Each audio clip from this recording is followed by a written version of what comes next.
Welcome to ISRA League's Grand Touring Championship, brought to you by the Z1 SimWheel LCD Display.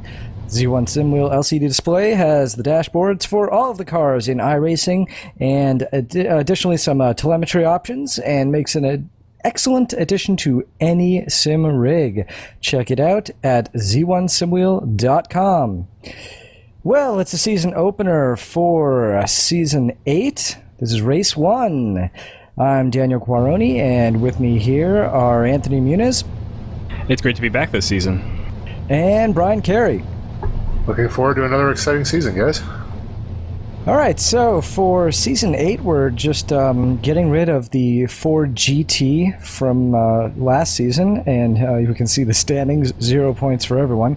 And so we've got the Daytona prototypes and the Cadillac CTS-V. Yeah, I'm really looking forward to this season because this is going to produce a quite contrast between the two cars. The Ford GT was right in the middle, and sometimes very close to the speed of the Cadillac. So hoping to see how this plays out for a new two-class Grand Touring Championship. Well, let's see. What can we say? So obviously we're not going to have the issues with the qualifying split with the Ford GTs and the Cadillacs that we had from last season. That'll be a great boon. So we'll have all of the DPs ahead of the Cadillacs. In addition, now finally iRacing has given us the support for field splitting or class splitting. So even if a Daytona prototype somehow did not manage to qualify ahead, they'd still be there. All right, Brian, let's have the map. All right, I've said it before, it's my favorite circuit on the iRacing calendar, favorite circuit in the world, honestly. Now we've got these two classes here. Same story as always. You're going to have your passing zones into La Source, turn 1. It's actually turn 1, that's the last corner of the track, is turn 2 is where the start-finish line is on that map there. Down the Kemmel Straight into Lake Combe, down the back through Blanchemont into the chicane. But the key feature of this track is the Eau Rouge Raidillon, which will be the first sequence of corners. It's downhill to the left, then uphill to the right, and then over a blind crest to the left. It's a fantastic corner, and if it wasn't for all the other corners on the track, that would be, well, actually, that is the best corner in the world. All right, well, we can see Russell Cow with the Daytona prototype qualifying at a very strong 209.5. Mike Kelly is second at 210.4, so just about a full second behind. And Timothy Stoll, Patrick Spence, Carlos Passos, Brian Carey, and Daniel Quaroni, Brent Briles. And running at the top 10 are John Middleton and Matthew Wood. We had James Cullen taking the pole with a 120.6 and Eduardo Parado just behind with a 121.1. Daniel Verness, Mark Payne, Eric Palacio, Ricardo Machuca, Lauren Bateman, Colin McLean, Todd Carver, and John Kuzlin round out the top 10 for the Cadillacs. As it says Ford GT on the top there, that is the Cadillac CTS there as the pace car is pulling off. Short start this race, and it looks like we are green. The clock should be running. There he is. Russell crosses the line. Mike Kelly falling in behind, and we are racing. And it looks like all of the Daytona prototypes get into a nice clean single file as they head up Rouge down the Kemmel Straight. No incidents to report. It looks like hopefully all the Cadillacs, as we can hopefully just see them. Yeah, there's the leader James Cullen coming up. Looks like, and I was going to say, looks like everyone got through clean, but I believe that looks like Julio. Eric Palacio, I believe, gets a little wide coming out through the end, but I think everyone else is clean. Well, it was a 91 of Julio, so. There's Daniel Grulty switching over from the DPs over to the Cadillacs, and there's Eric Palacio, the 39. His father Julio is in the 91, so Eric's still very much in contention right here, following in behind Mark Payne, it looks like. And as they head down through Poulon, the Daytona prototypes are very close. This is Timothy Stoll desperately trying to hold off Carlos Passos. Passos very, very close in the back bumper, kind of took his nose there on the inside, didn't quite have the speed to get by, but these guys already racing very hard.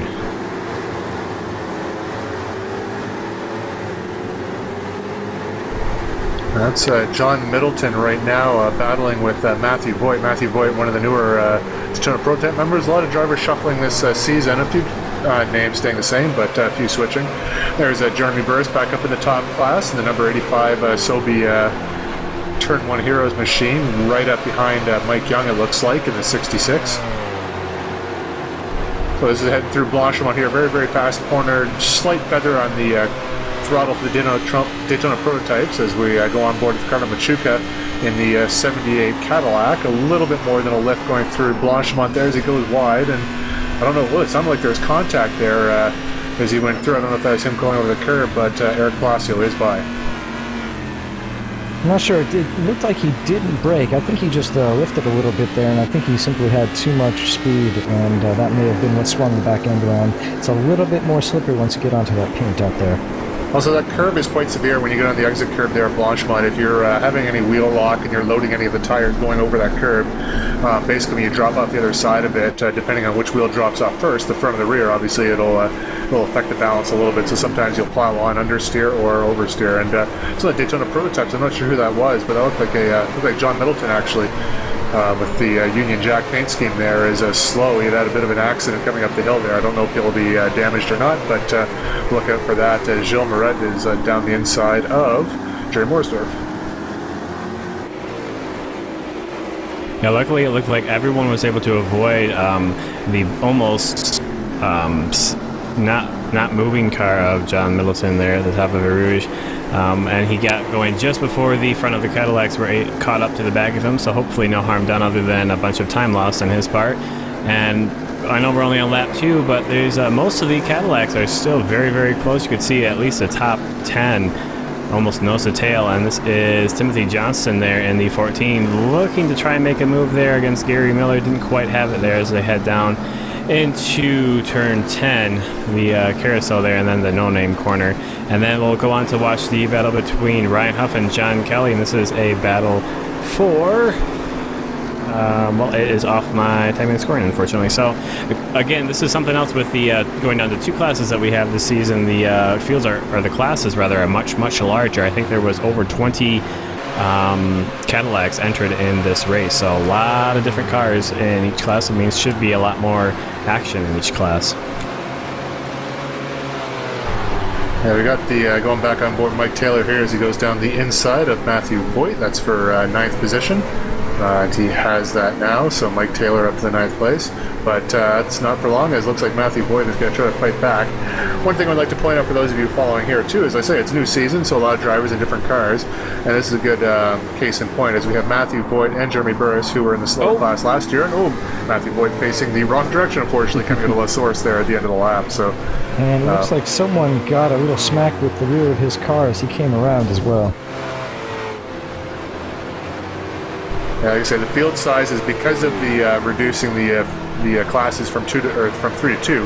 The amount of cars in each class has grown substantially. So we have 20 registered drivers in the Daytona prototype, 25 registered for the Cadillac, and in a particular race, the 20 is locked in for the Daytona prototype, being the primary class, and any what we've been termed the filigree drivers, drivers that like to join in that aren't officially signed up for the series but can come in races where there's extra pit stalls, like Spa, which has a lot of space for extra cars, can fill into the Cadillac. So you might see some classes. It looks like, was that Ricardo Machuca off the track? Yeah, it was.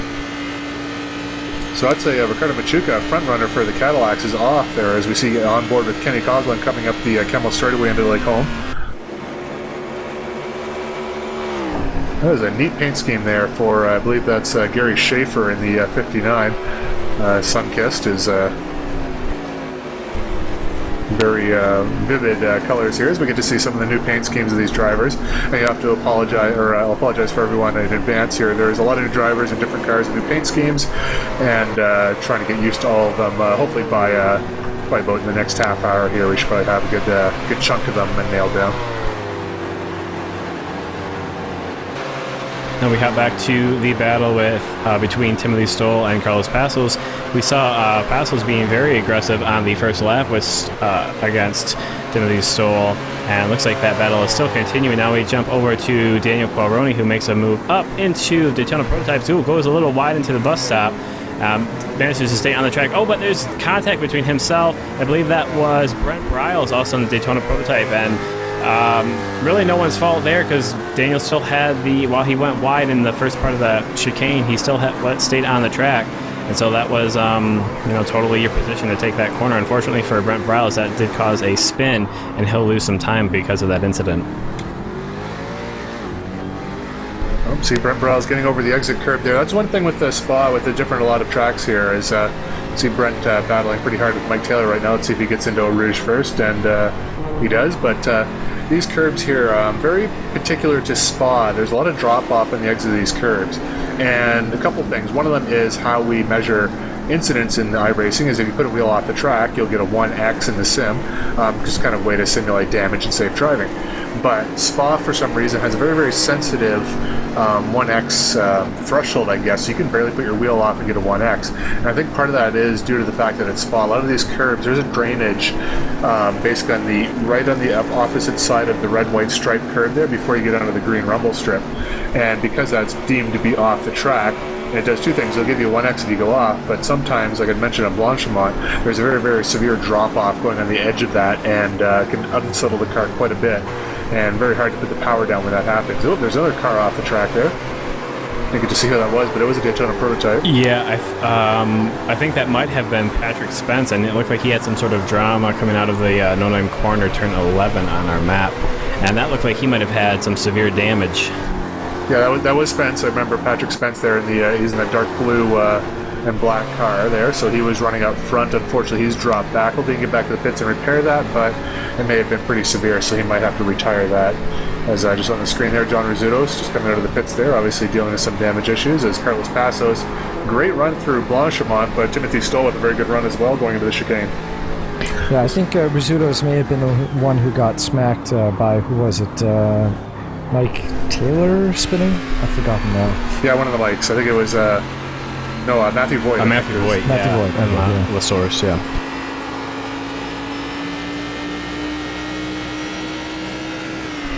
I mean, Ryan Huff down in 14th position right now. Previous seasons, down 14th wouldn't be a very good position, but with the depth of field right now, one of the things noticing the Cadillacs in particular, Daytona prototypes too, but the Cadillacs, aside from one or two near the front, yeah, and there's Patrick Spence slowing off the track there, so he's just kind of limping it back to the pits. But the competitiveness, probably I'd say from positions 3 through, 15 are, I mean, you throw a blanket over all of them, and it's not going to take much to, you could be running third, have a little bit of mistake, miss your pit stop, what have you, and suddenly you're back in 12th and fighting against everything to come back. So it's going to be see how this plays out over the 2 hours. We are less than 10 minutes into this, and a lot of racing left. And then here is a nice train being led currently by Gilles Moret up in 11th. Jerry Morrisdorf just behind, also making the jump up to the top prototype class. He's just behind in 12th. You can see Carl Mumbauer, Matthew Voigt just behind. That is for 13th and 14th. And I believe there is another Daytona prototype, but he's just out of shot right now, so I can't quite see who that is. But like Brian just mentioned, that because of the extended class sizes, we really have a great depth of field between all of these, and I expect this season to really provide a lot of great action between the different drivers in each class.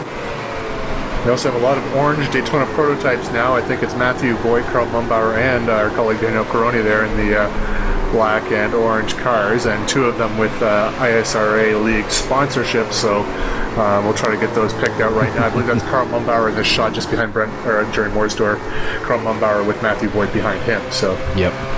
And there's Daniel in the Caroni. spot with a big old kayak in the front. Yes, and the white accents too does help quite a bit.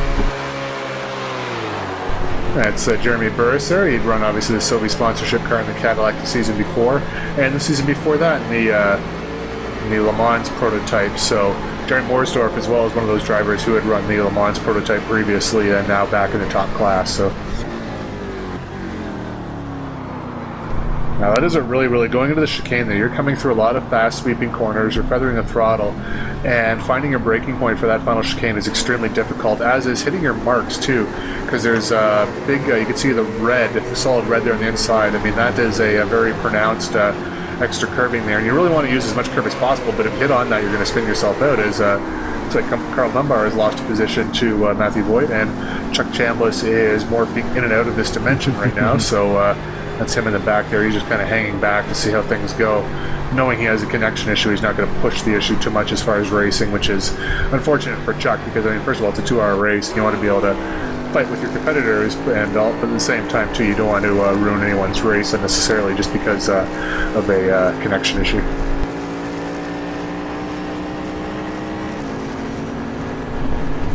There's a looked like there was a could have been Ryan Huff there on the inside of the SRN car, but Yeah.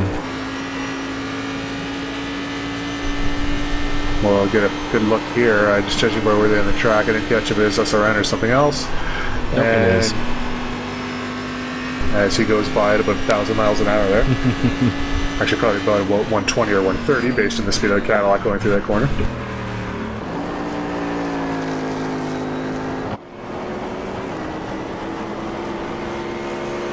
Oh, and there's a Cadillac off in the distance there. We just caught a glimpse of it. It was much too far away for me to be able to determine who that was, but looks like a few people having dramas early in the race so far, and we're only, 13 minutes in so far. Oh, there it was again. I couldn't quite catch it. It wasn't a livery that I really recognized yet.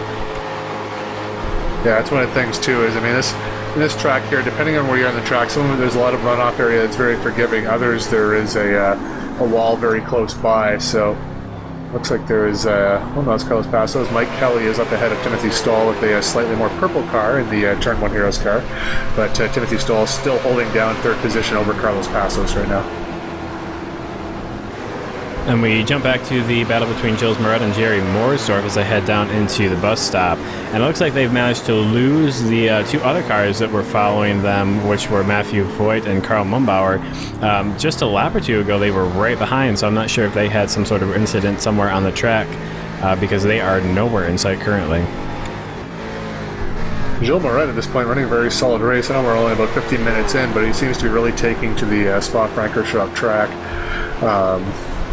As he's only in the 11th or 12th position, still a very, very, so far what we've seen, very strong showing for Gilles. Daniel Crony there holding off Jeremy Burris with a slightly bent ISRA kayak sponsor car there, but looks like it's still running pretty decently. And it looks like Jerry Morsdorf is going to come up and challenge Jules Moret for the 11th spot in class as they head into Lacombe. And yeah, he easily takes that on the inside through the right-hand portion of that, so well done. And looks like Daniel Qualroni now going to have to defend against Jeremy Burris as he is right under his rear wing.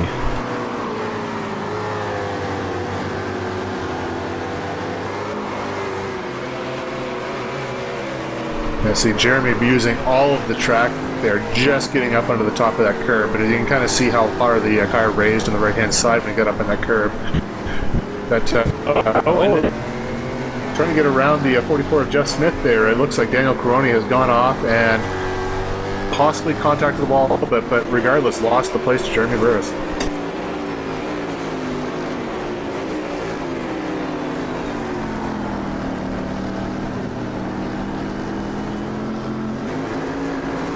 We'll take a look at Eric Palacio's car right now, and he is going to be running in P3 in class. You can see just in front of him, actually on board now, looking back towards Eric Palacio, is Daniel Verness, and he is in second, trying to hold off Palacio, excuse me.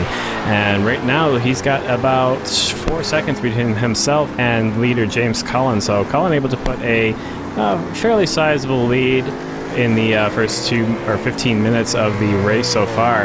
And as we look at battle between Brent Briles and Mike Taylor, looks like they are getting past Daniel Qualroni, who pulled into the pits. I'm guessing that that's to try and attempt to repair the damage when you had that off earlier, correct?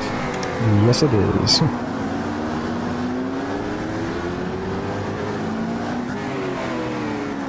Oh, and there is Matthew Voigt. I said earlier that the train of Jules Moret and Jerry Morsdorf, these guys were very close, along with Karl Mumbauer. I think I just caught his car. Yeah, he's heading up through Rouge right now. So these guys drop back a little bit, but this is, again, very, very long race, so there's plenty of time to make that those positions back up as we jump back to the battle for second place in the Cadillac.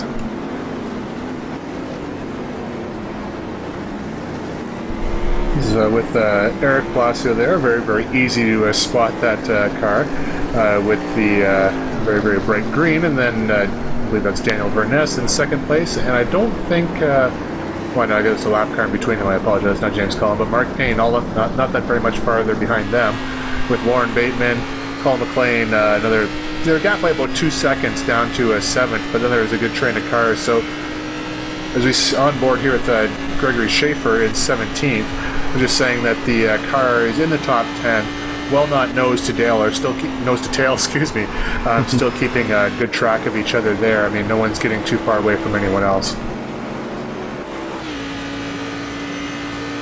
And here's the down to actually currently the driver that is in 8th place, Todd Carver. And it looks like that is a slow car off to the side there as they head down towards the comb. It looked like Lauren Bateman.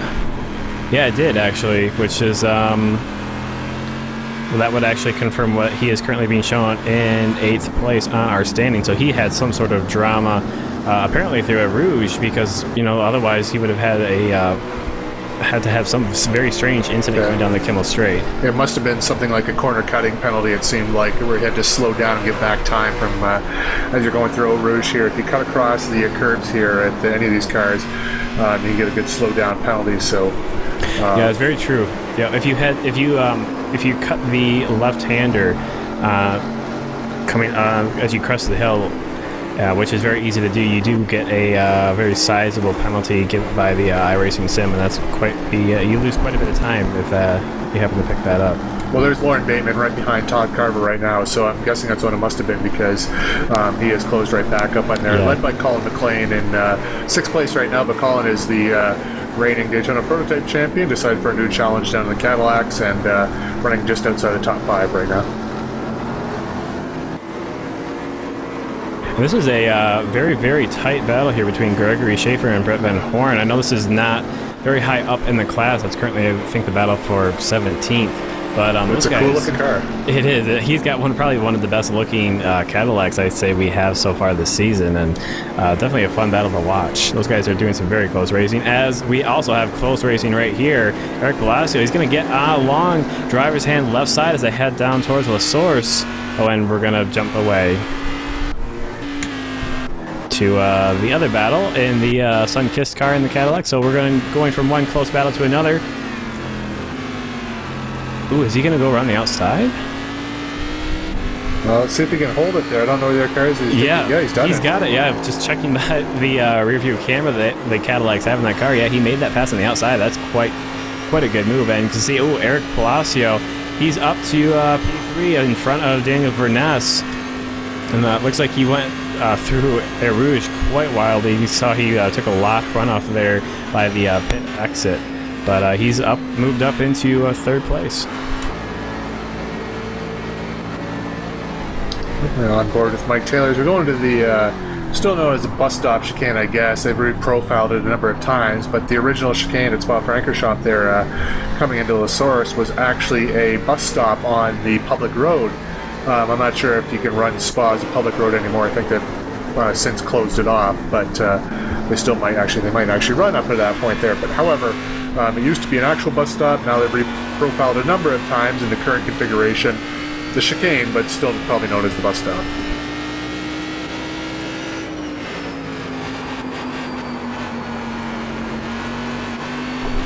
Todd Carver really feathering it through the first part of Pouan there.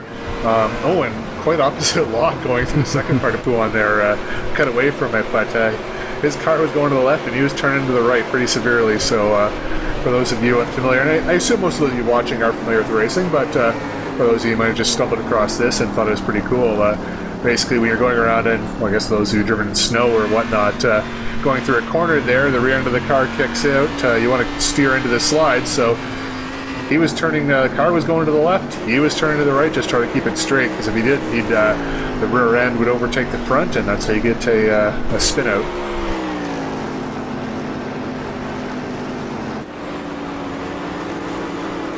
Yeah, Todd is really drifting these cars through the corners there. Colin a little bit smoother going through Blanchimont there. You said Todd Carver turning in a little bit earlier and a little bit sharper, and the tires slide across the track a little bit more. Both have their pros and cons, just two contrasting driver styles there, but as you'd see, it's kind of interesting to see as they are both running on the same speed basically right now. So, and I apologize, our director has been drinking a little bit. I know he's not real and an emotionless computer program, but We've been meaning to talk to him about that. However, we are back on board, but following Karl Mumbauer as he's chasing down Gilles Moret as they come into some Cadillac traffic here. So we'll see how they're able to get through. And going down to Blanchimont there, skid by these guys pretty easily. Just Cadillacs on the left, Daytona prototypes on the right, and then see what kind of run Karl can get through Blanchimont. This corner right here. Oh, well, he missed the apex rather severely, and you can see Gilles pull away just a little bit. Going into the chicane there as we cut away, back to Todd Carver.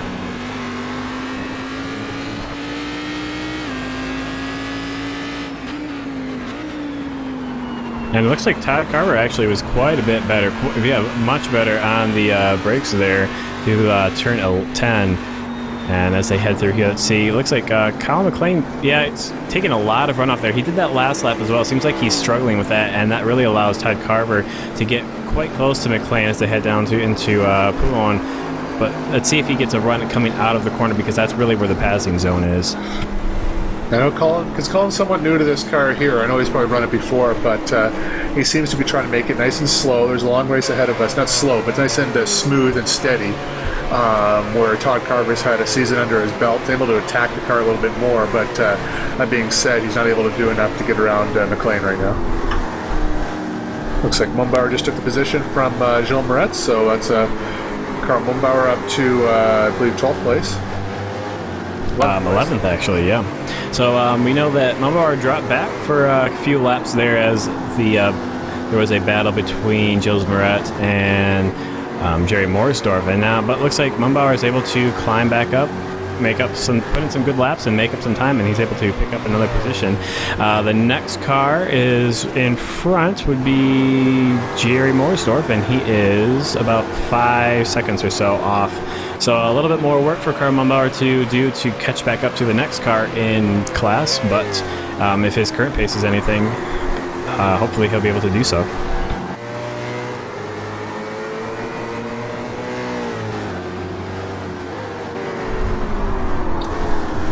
When I was watching these cars here too, the Daytona prototypes you really don't see, and that's Lance Snyder in the 75 Iron Maiden car, which is a Suncast car. Is cool to look at, but that's just a plain awesome car right there.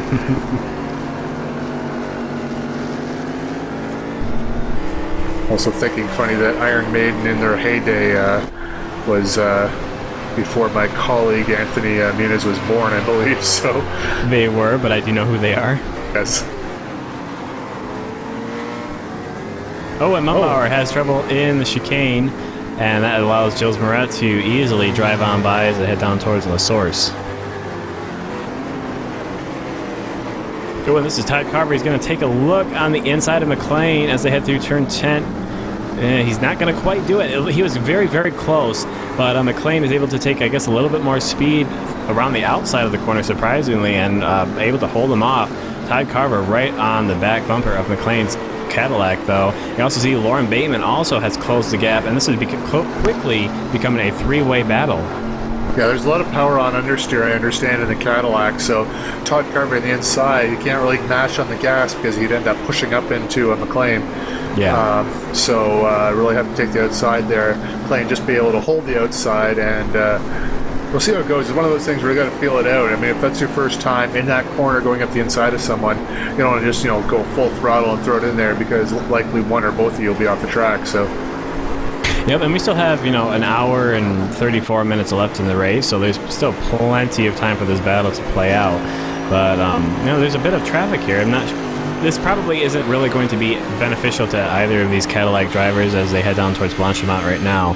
That is the battle for second in the Daytona prototype. Yes, yes. So they affected. Todd Carver getting a little bit sideways there as he caught the runoff curve. Oh, and he catches the runoff curve, gets a little sideways, and that allows Lauren Bateman to easily make the pass under braking as they head through the bus stop.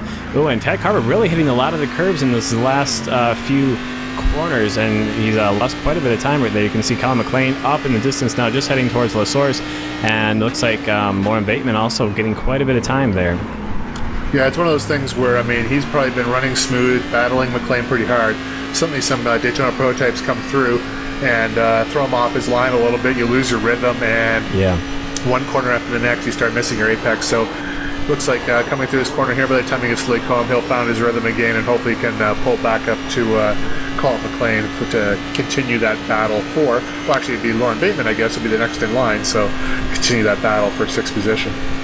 Yeah, it looks like we've got Mark Payne. Oh, well, he wasn't on screen, and that was just a little glitch, but he's also in a very, very tight battle with Daniel Vernez, and he is currently about 0.3 seconds off Daniel Vernez in 4th place. So that is, while we didn't see that actually on screen, that is a battle that is happening on circuit. Now, were we trouble picking up Mark Payne there? Or, like, was that what was happening?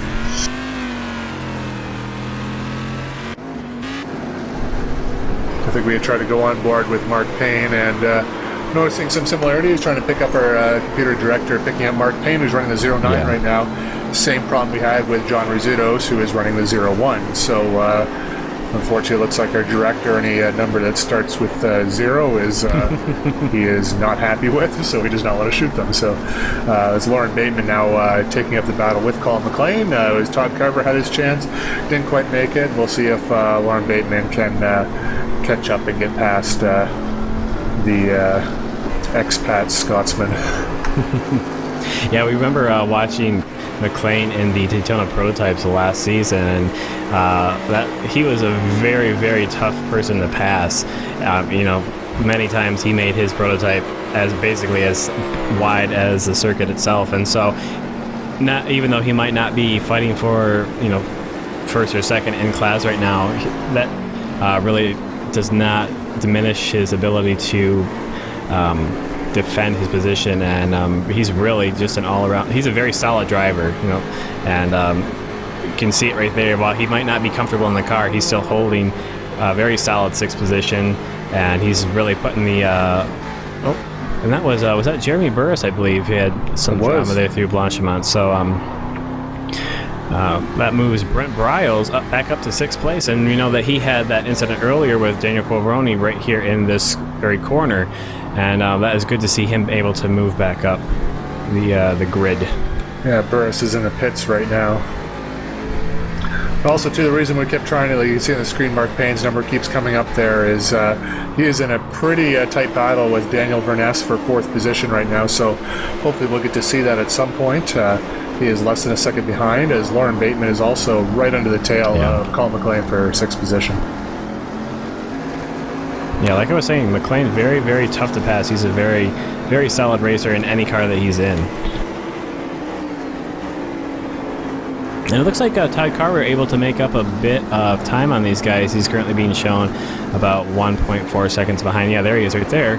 So hopefully he's getting back on his rhythm. And we know that Todd Carver is a very fast GT car driver. We've seen that in the previous season with his very, very good battles with James Cullen. He's a bit farther back in this race, but that we know that he's still very fast and capable of putting in top lap time. So I expect to see him close the gap and put pressure on these guys as well.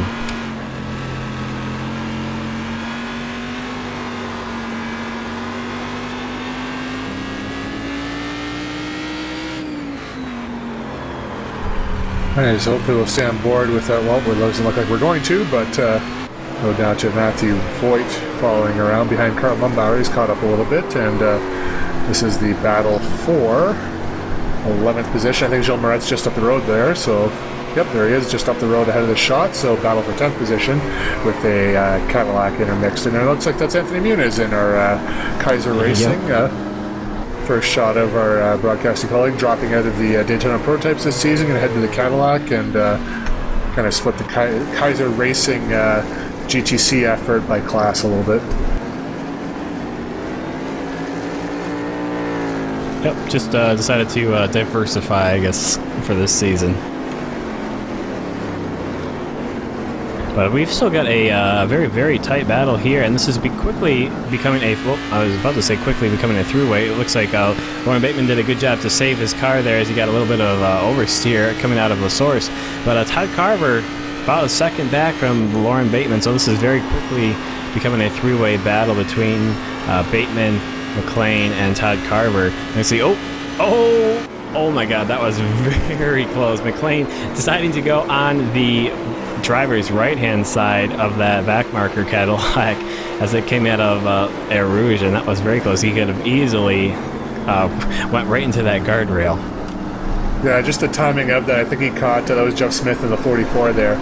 Caught him a little quicker than he assumed. I don't think he meant to go on the inside of the kink there on Kemmel, but it just happened to be where he caught him, and by that point he had to go to the inside. He couldn't get the car to the outside. He would have had to get on the brakes really hard. And with Lauren Bateman and Todd Carver right behind him, that would cause a lot of problems. So, yeah, but luckily everyone got through that okay. But yeah, like you said, if he tried to... Oh, this is... just want to point out, this is John Kuzlin seemed to be... Well, he's not off pace. He just let, I believe that was Brent Browse in the Daytona prototype go through and turn 11. And you can see that easily allowed Daniel Gralty to pick up a place over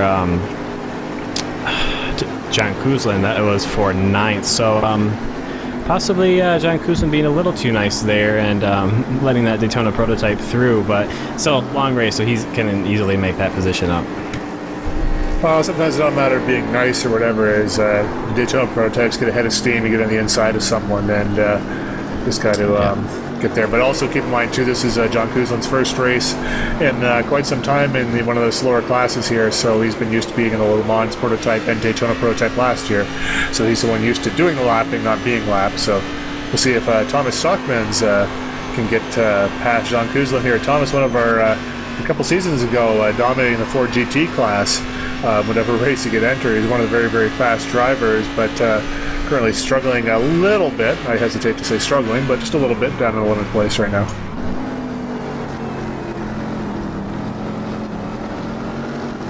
There's Lance Snyder's Iron Maiden car again. An interesting fact, somewhat Iron Maiden related, that looks like there will be a third Bill and Ted movie coming out in the not too distant future, so those of you who fondly remember the first two can look forward to that, with the original cast being Keanu Reeves and the other guy who I can't remember his name, and I feel really bad because I just read about him. So, you know, the blonde one who wasn't in the Matrix. Yeah, that guy.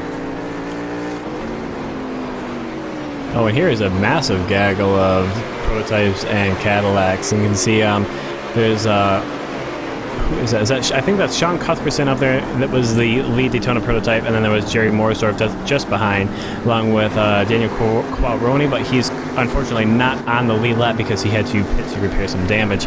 So he is currently fighting to try and make up laps on the guys in front of him.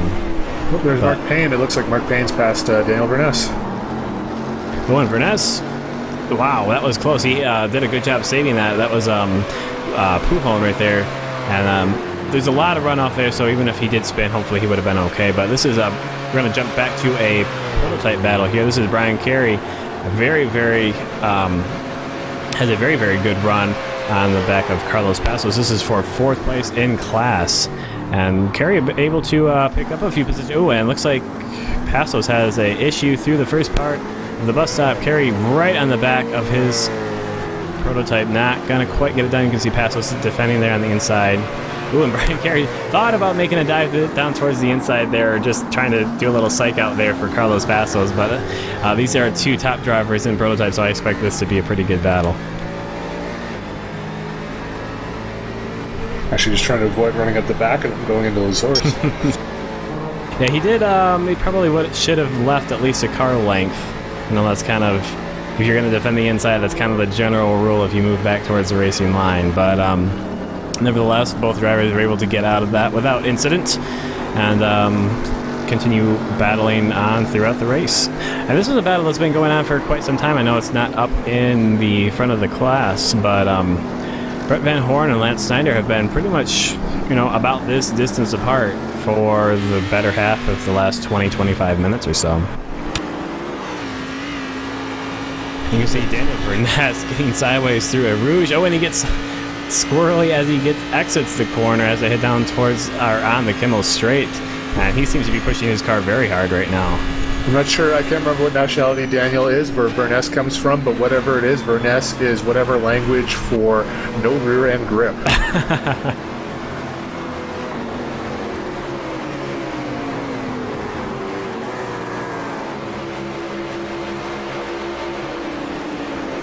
And every time I see that's Daniel Gralti there in the 11 Murphy sponsored car with the Irish flag up the top there, and it makes me want to go for a beer.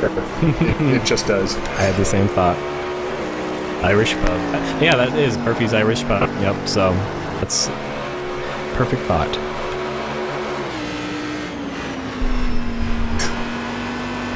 That will be for another time and place right now, but we are busy in the commentary booth. Lance Nair backing off a little bit as the Daytona prototype's going by, and he's got Brent Van Horn up ahead. So it looked like he was backing off a little unnecessarily there, but it looked like the battle for fourth place was flying by him, so he decided to wait a couple corners and attack Brett, starting a game with the source. And this is the battle for the lead.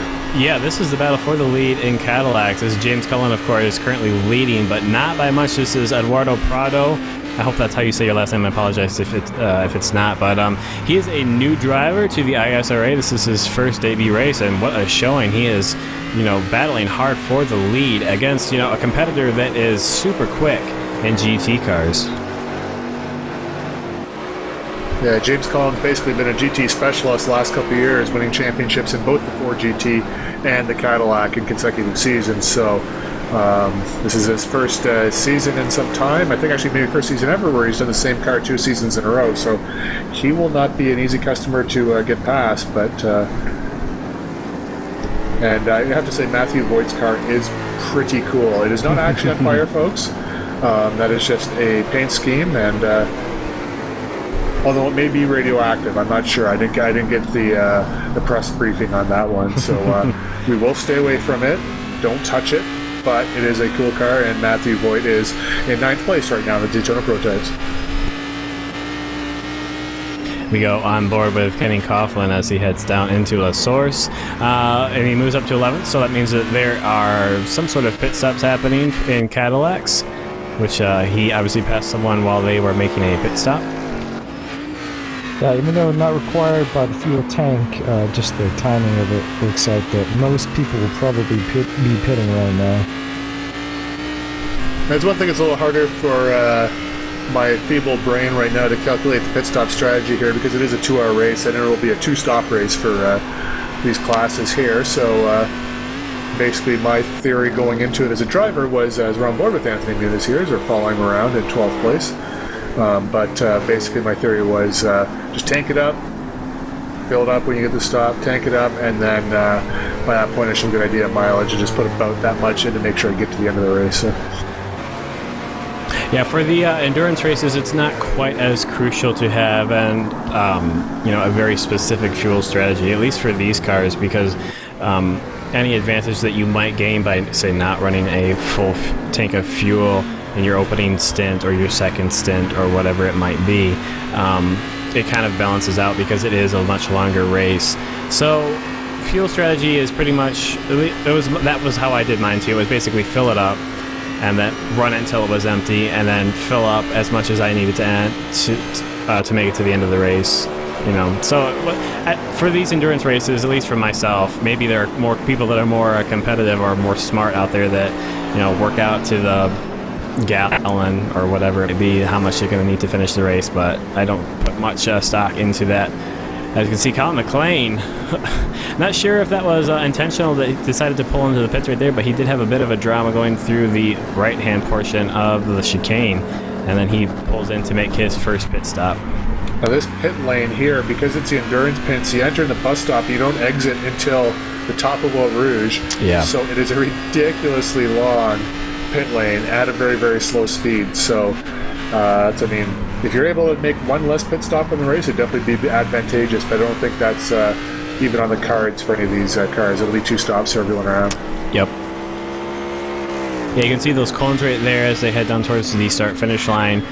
You might be able to see him right here too as Kenny Coughlin makes his way through La Source. Right there on the left, that is the connecting lane, whatever you want to call it, between the Formula 1 pits, which are the first set of pits boxes, and then the endurance pits, which we are passing right now. And for these endurance races, to get the maximum amount of entries that we can get, they connect both the pit lanes, and so I think there's over 50 pit boxes that we can have, and 60 at this one. Okay, yeah, so there's quite a few, but it does make for a very long pit stop. Probably close to a minute just, sitting on the pit limiter, I think. Yeah, it doesn't help that the pit lane is also very slow at the speed limit. Yeah. And narrow, which is very, very difficult in these cars at slow speed. These cars are meant to be driven fast. That's what they're designed for, and really you just, especially getting around in the unsettled source, is you almost have to stop the car, get out, jack it up, turn it around, and then keep going again. Like, it's an extremely sharp corner, so very, very easy to make a small mistake and scrape the wall and damage your car, and for a very silly reason. So. Yeah.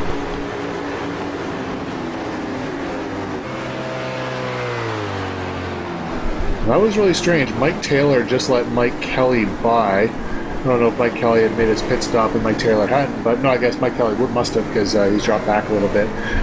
But regardless, very easy to get out of position there. As we got Sean Cuthbertson, we haven't seen much of him in his new Daytona prototype, the number 15 here. And here we are, slow pit lane. Yep. 60 kilometers per hour down that very, very long pit lane, and especially after normal racing speeds, it feels like a snail's crawl. It is so slow. Yeah, 60 kilometers an hour, just for a frame of reference, that is marginally faster than Usain Bolt. So a human can sprint at that speed, and for a car, and trust me, it looks cool on the screen, but I mean, it's because it's, for these cars, it's very slow on track. Is proper speeds where the 100 plus miles an hour average speed, top speed approaching 180 miles an hour. The Daytona prototype, I think 165 or 170 in the Cadillac. So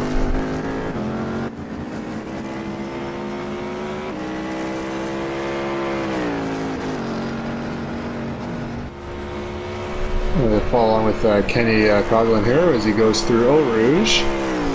Very tight line, and Ken Coughlin in 9th place right now. Last season, 3rd place was his preferred position, it seemed, but seems to be competitiveness now in the Cadillacs as he's down in 9th, but still probably moving at a pretty high rate of speed himself. So.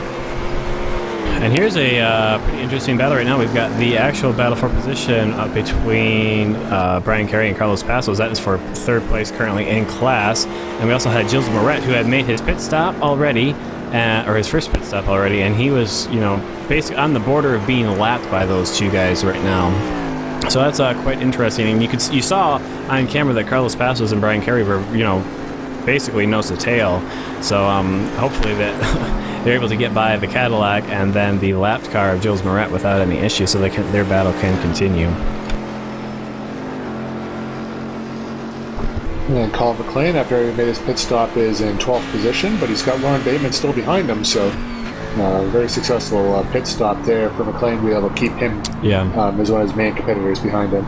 And he actually had a bigger gap between himself and Lauren Bateman than when he decided to make his pit stop, so he did gain a little bit of time between himself and Lauren Bateman through pit stops. Maybe he was a bit off track, maybe he just figured that was the best line to enter the pits and saved himself some time, but regardless, McLean up ahead, and number 4 is into the pits.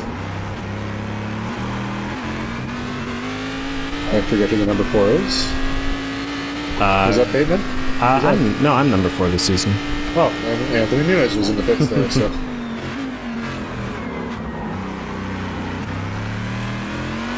Yeah, Carlty also having quite a strong showing, currently being shown in 6th place, making a pass on someone that is currently in pits. And let's watch Thomas Stockman's right now as he also makes passes on cars who are taking their first pit stop.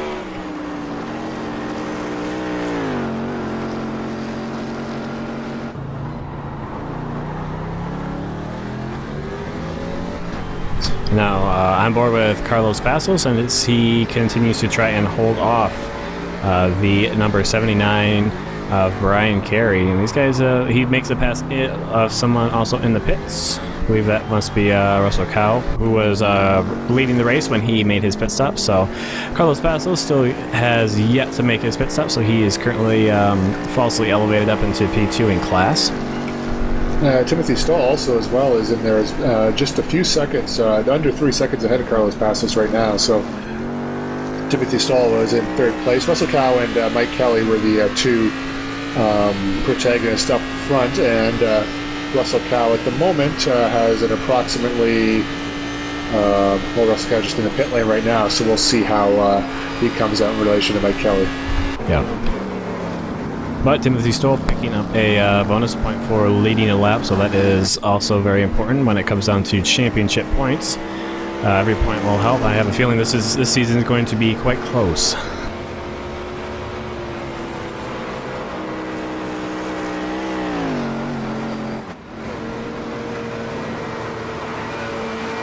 And there is Mike Kelly, and he is currently in 5th place. I'm assuming that he's already made pit stops. That is Russell Cow. So looks like Mike Kelly able to make the pass on Russell Cow in the pit lane. And you can see Russell Cow there going to file in behind, and he has got about a good 2.5 seconds or so between him. So Mike Kelly should eventually, once pit stop cycle through, be up in 1st place. No, the thing with Mike Kelly, though, is, Mike Kelly is a fast driver, but Russell Cow, if you paid attention to the qualifying times, is nearly a second ahead of the field in qualifying. So, unbelievable race pace by Mike Kelly.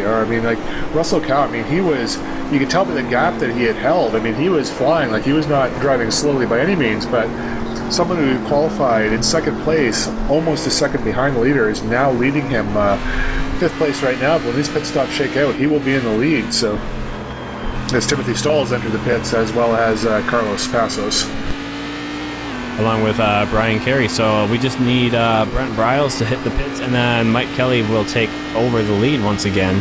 And as you can see, now in the Cadillacs, Lauren Bateman has caught right back up to the back bumper of Colin McLean. Those guys, their battle will resume right now, as also Todd Carver, about 1.5 seconds behind, might also be joining that fray soon enough.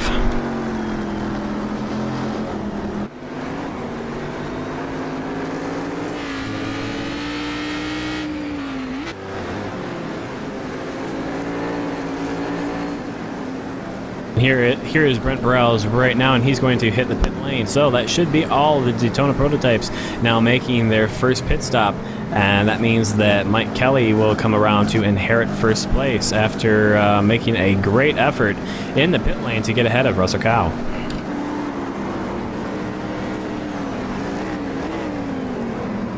Well, it'll be a little while before Mike Kelly comes around. Like I say, it's very, very long pit lane, so... Well, I think I just saw them right there in the end of the shot right there as we watch John Koosland making it through. I think that is them at the top of Eau Rouge right now. So, yeah, Mike Kelly and Russell Cow. Mike Kelly in the lead, about 1 second ahead of Russell Cow. So,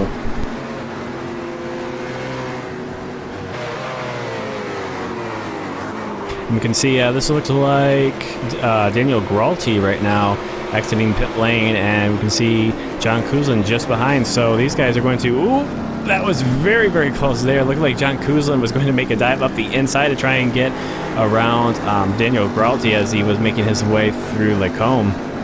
I thought maybe... I'm not sure if Koosland rather thought he might try and take advantage of Gralty as he just came out of the pits. But the way these tires are on the Cadillac, fresh tires up until a lap or two, they're much faster than anytime else during their lifespan. So probably didn't really have much of an advantage there to try that move. Yeah, honestly, if I had a nickel for every time John Koosland had taken someone out, I might have 3 cents. It's a very, very rare occurrence. He's very, very clean and conscientious driver. So very close call there, but both guys were able to get through it. And now we see that Todd Carver, as Russell Cow right now, is just going by, caught back up to the battle between Lauren Bateman and McLean. And the battle for 1st place, man, that is heating up. You can see Mike Kelly, they're trying to make his way. They're passing Cadillacs on the inside of Blanchimont, which you don't see very often. That can be quite risky. And we got Mike Kelly going on the outside of Colin McLean into the bus stop. and Russell Cow going to try and find his way through as well. So these guys trying desperately to not lose time in traffic, making some maybe risky moves. We still got over an hour left in this race, so but these guys battling very, very hard, and Mike Kelly trying desperately to hold on to the lead. We're going to take a look at John Kuzlin right now, or the back of John Kuzlin's car rather, as Thomas Stockman's tries to follow him and get by. This is going into the source right now.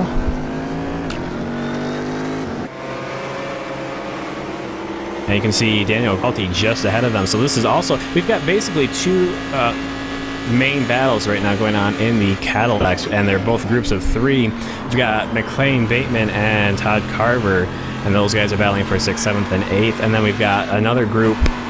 Actually, we're watching the first group right now, and the group behind, Daniel Gralty, John Kuzin, and Thomas Stockmans.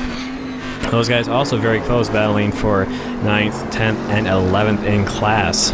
As we watch from Todd Carver see if he can't try and get around Lauren Bateman. We know that Todd Carver had that incident, I believe that was going through Blanchimont, where he hit the curbing, got a little loose, and allowed Lauren Bateman to get by. He's been very close. He's made up the time to these two drivers, but he hasn't been able to get back and get back around to try and battle with McLean again. But he definitely has to pace these two drivers. Also, and he's going to make a great move coming out of Foulon, and he easily makes the pass on the inside. That is a great move by Todd Carver. Up the inside, just had the run coming out, got his braking perfect, and now he's going to take the fight to Colin McLean.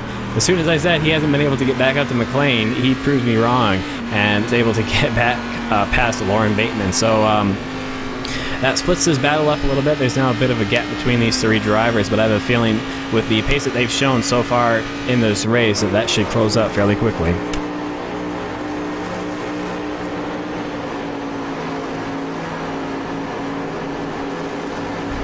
As these drivers head now up to the bus stop, you see that there's a Daytona prototype. I believe that looks like Timothy Stoll. Oh, and Stoll threads his way through the needle. I'm not sure if that was intentional. It just didn't look. Didn't expect Todd Carver to be right there, but luckily able to get through that without any incident. But that looks like that cost Todd Carver a bit of time, as now Lauren Bateman is going to be right on the back bumper of Carver's Cadillac. And you can see that there's a battle between Carlos Passos and Brian Carey for fourth place rather in class, just behind. So that is going to be a factor for these guys as well.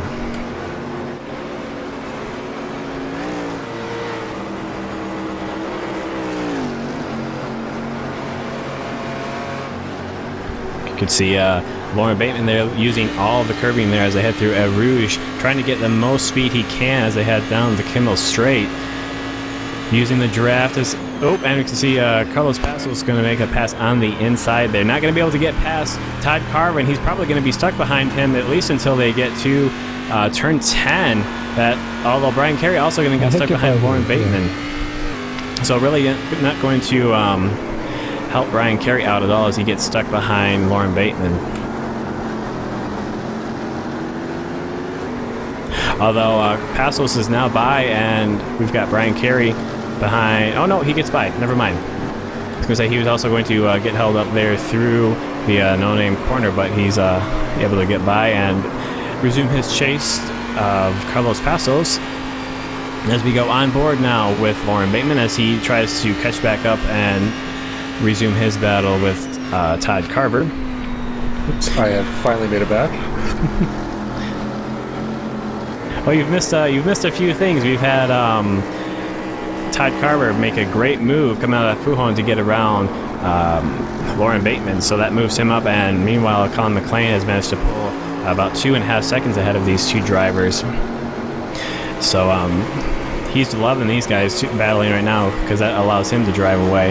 And we've also got a very, very close call with Timothy Stoll in the bus stop, but almost very nearly took out those two drivers, but luckily they were able to avoid the incident and continue on.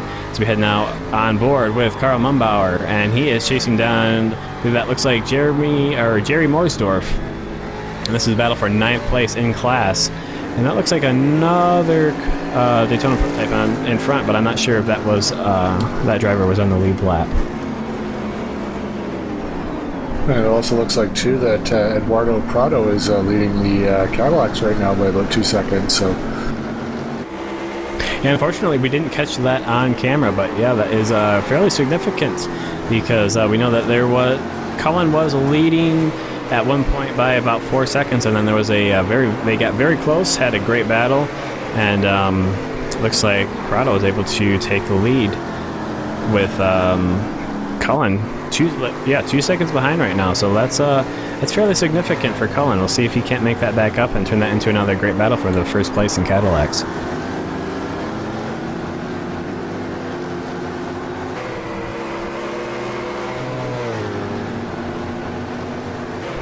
well, so Gilles Moret, very aggressive around the outside, but that's Timothy Johnson right in front of him. He's got to let the Carl Mumbar out by, so he can't give Gilles Moret any room on that side, so Gilles going to have to find a way back through. So, good battle between these two. It's been pretty much race long, so very entertaining for us here watching from home.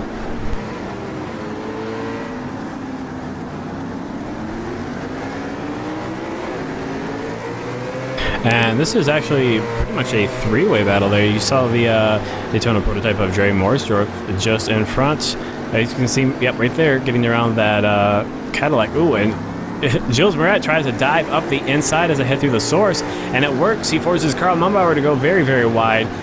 Moret gets held up a bit by that number 14 Cadillac, but it wasn't enough to stop him from getting around Carl Mumbauer. So a great move to put his car in position and then just trust that he was going to be able to hold on to it.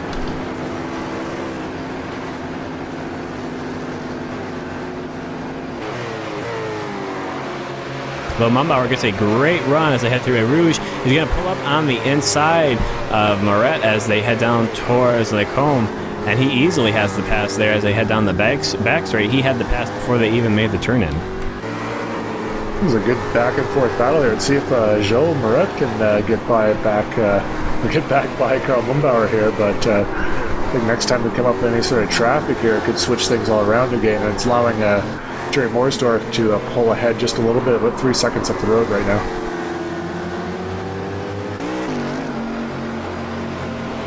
And also, too, Mike Kelly up in the lead, about 3.5 seconds ahead of Russell Cal. I don't know if Russell's had any damage or an incident at the pit stop or what, but he is. Mike Kelly definitely has the speed on him right now. Yeah, they were very close just after pit stops, and there was a bit of battling between the two. But Mike Kelly really putting the pace down when it counts in the race, and he's got a great lead currently. And this is Lauren Bateman. It looks like he's got a run on Todd Carver as they head down towards Lacombe. And let's see if he tries to dive up the inside. No, it didn't quite. I guess he didn't feel like he quite had it. Looked like he had a great run, but didn't quite have it. Yeah, it's one of those corners, all these cars here. I mean, it's good to go up the outside of someone, but really you got to. Someone's on the outside going to that corner. We'll be on the inside going to the next corner. It's really, really hard to. That was quite close there between Brian Carey and the 33 of Dana Verness, and Carey going past Eric Palacio through Poulon. I thought that might give him a chance, Dana Verness a chance to get by Palacio.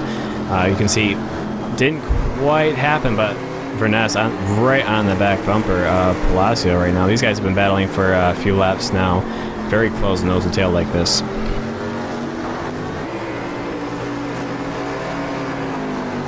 Of course, Brian Carey currently trying his best to fight his way back to Carlos Passos. There's about 3 seconds in between those two drivers.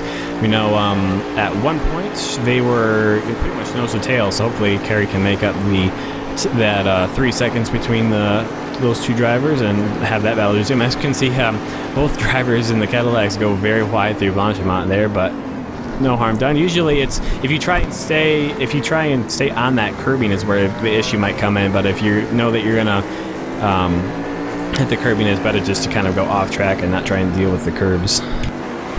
Yeah, exactly, because there any steering lock on going over those curbs there could upset the car quite a bit, so go over it, catch the asphalt, whatever you want to call it, and continue on.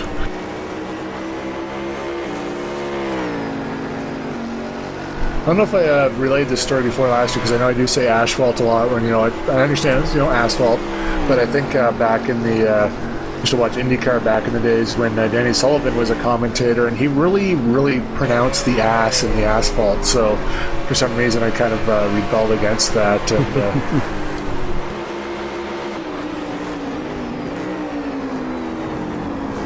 does he go like asphalt? no, it'd just be like, let's see if I can find it. Like, I don't know if you recognize Danny Sullivan's voice, those racing fans, but it'd just be like, if he talked about the asphalt, like it seemed like the fault was kind of secondary to him yelling ass. So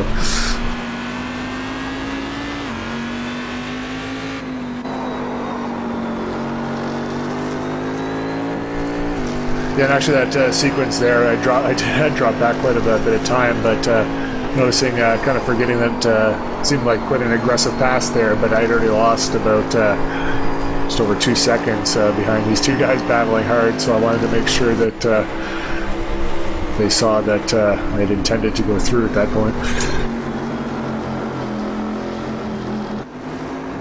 Yep, and that's perfectly understandable. You're in your own close battle. They're in their own close battle. It's actually, I was going to say it's a battle for the same position, but it's not quite. They're up fighting for third. But yeah, sometimes when you've got two very quick drivers that, especially in a tighter portion of the circuit, that is turns 10, 11, and 12, that sometimes you just have to be assertive and say, I'm going through. I need to go through right here, otherwise I'm going to lose touch with the guy in front of me. And you just stick your car in there and know that these two talented drivers are going to see you there and not run into you. And luckily, everyone got through okay. I thought there might have been. Oh, and Palacio goes a little wide through the bus stop there. Oh, but Verness, he spins it coming out of the bus stop, and that's going to lose him a ton of time. And that is very unfortunate. They were having such a close battle. You saw the opportunity. What a shot. Yeah, I know. That was really cool. He saw the opportunity there to get a run on him and just got a little bit too much rear wheel spin. Yeah, it looked like he'd have had, if he didn't have the pass, he was going to have a great run as they came down towards La Source, because Palacio didn't get the bus stop right. He was going to lose time coming off the corner, and you could see that Verness was going to have a run coming out. He was making gains on him, but he just put down too much power, and that was a great camera angle that we had there that really showed exactly what happened. So unfortunate for Verness. Hopefully he can try and make up some of that time and battle back. John Kuzla and Dan Grolty here seem to be stuck nose to tail for most of this race, back on board for the looks like battle for 10th position, right? No, 9th position, sorry. Then we'll jump back between the battle between Brett Van Horn and Lance Snyder. As you can see, just in the distance is the battle between Daniel Gralti and John Kuzlin. So we get two great battles in one shot. Sadly, those battles are about a lap apart right now. This is a battle for 18th, but still competitive nonetheless.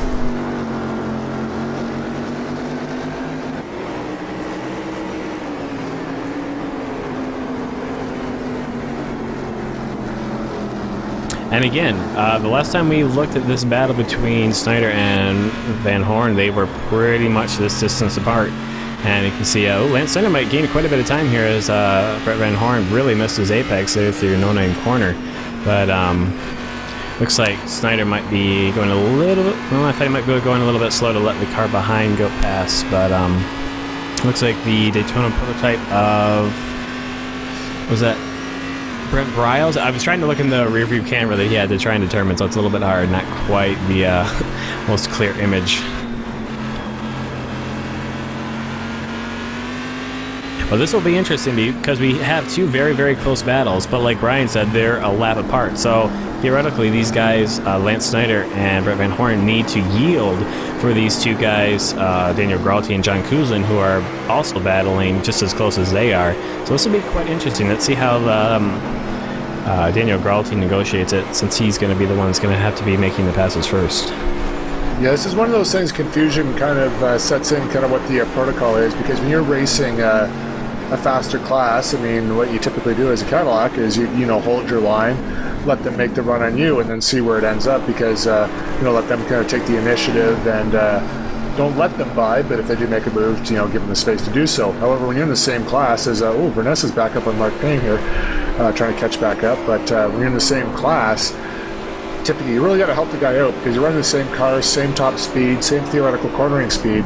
Yeah. You can't just expect them to just drive past like it's nothing. You have to let them help them out a little bit, and looks like that's been done. I don't know what happened to Lance here, but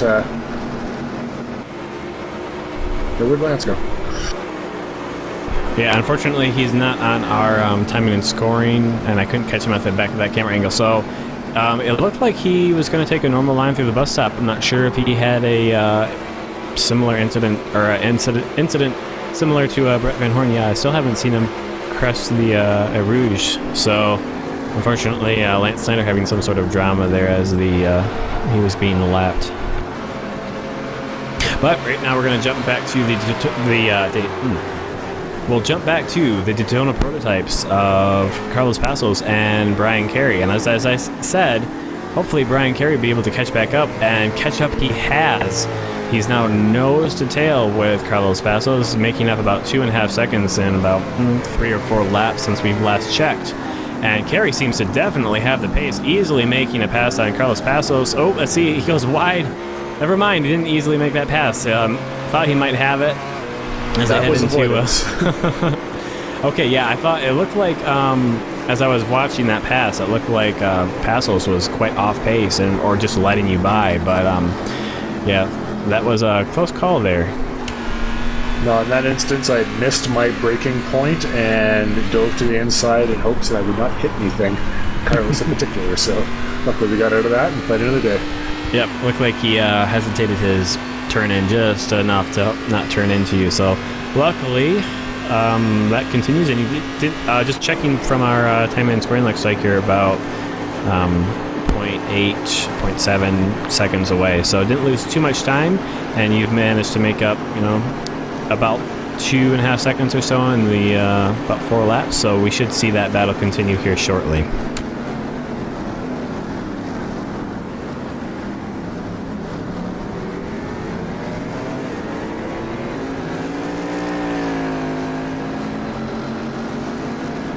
And really something I've been noticing about this battle between Daniel Gralti and John Kuzlin, and then to an extent Thomas Stockman is just behind in 10th, that both of these guys, or all 3 of these guys rather, they seem to be driving this car in a very, very smooth manner.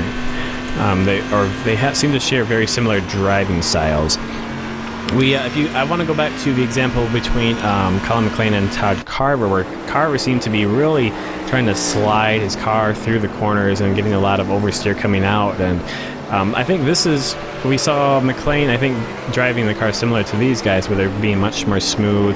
Not sure if it's just if they're purposely driving in that manner, trying to save the tires, or if that's just the way their driving style is. But I think both John Kuzlin, well, we know John Kuzlin is a very smooth driver from previous seasons, but it looks like Daniel Gralti, also a very smooth driver in the Cadillac, and John Kuzlin and Daniel Gralti seem to be quite evenly matched here at Spa.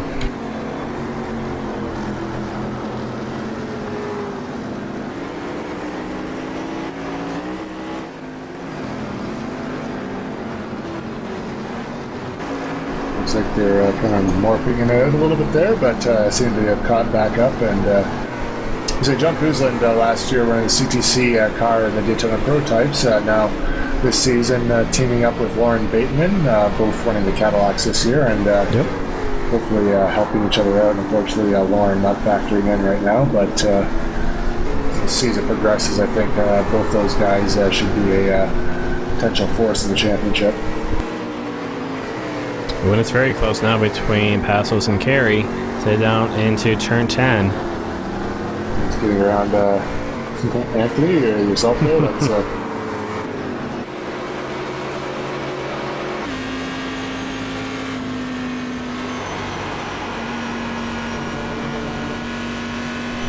Kuzlin lost a little bit of time there, letting the Daytona prototype. It looked like John Middleton passed, but wait. Well, it looks like he gains it. Yeah, it looks like he gains it all back as Daniel Gralti lets him through as they head into the bus stop. So I guess these guys pretty much evens out. I guess that's what you hope for in multi-class racing, that eventually you're going to lose time. Ooh, and that looks like Kuzlin going to try and make a move up on the inside. Didn't quite have it there. Might not have been quite as aggressive as we saw from this camera angle. It was quite low, but yeah, that's really how you hope that multi-class racing works. That even though you get held up, you just hope the other guy gets held up at some point too. And this is Daniel Verness and Mark Payne. And Verness looks like he let Mark Payne by right there. And we know that Verness had gotten past Mark Payne earlier in the race, trying to make up some of that time that he lost spinning coming out of the bus stop. But that was a interesting move there by Verness.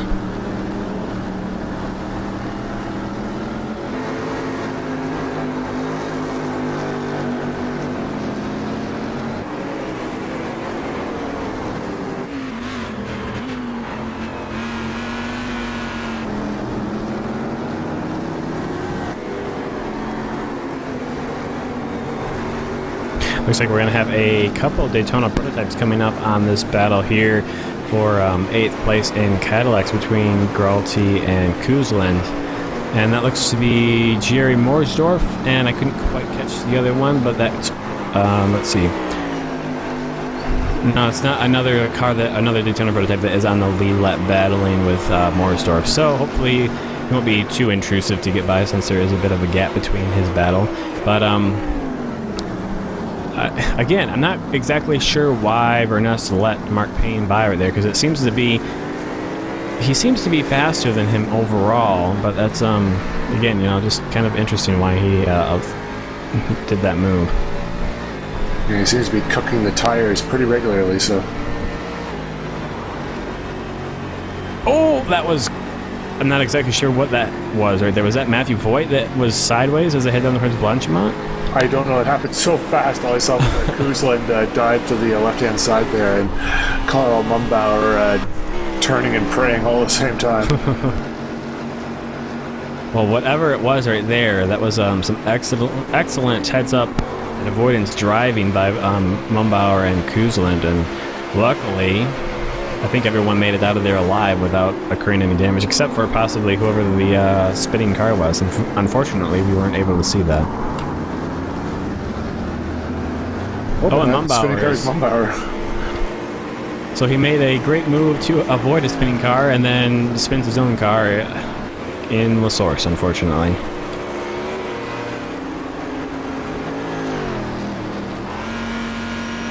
And actually, we could just catch the two leading cars, I believe. That was Mike Kelly in front of those two guys. Oh, and this is actually different than the last time we looked. This is Brian Carey now leading Carlos Passos. And that will elevate Brian Carey up to, should be 4th place, yeah.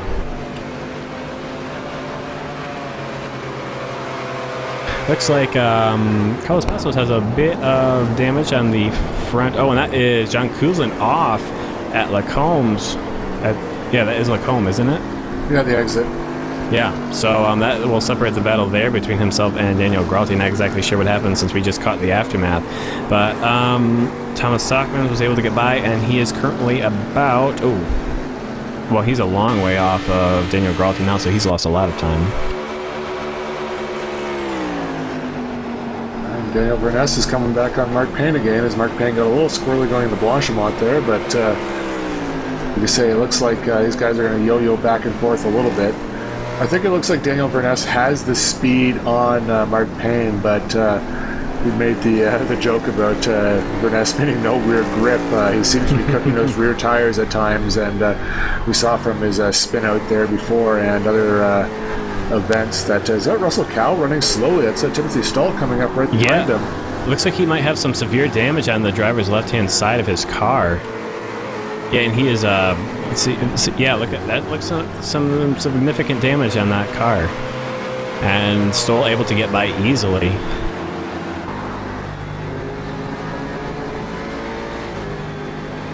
And this means this will elevate the battle between Brian Carey and Carlos Passos up to 3rd and 4th. So that is...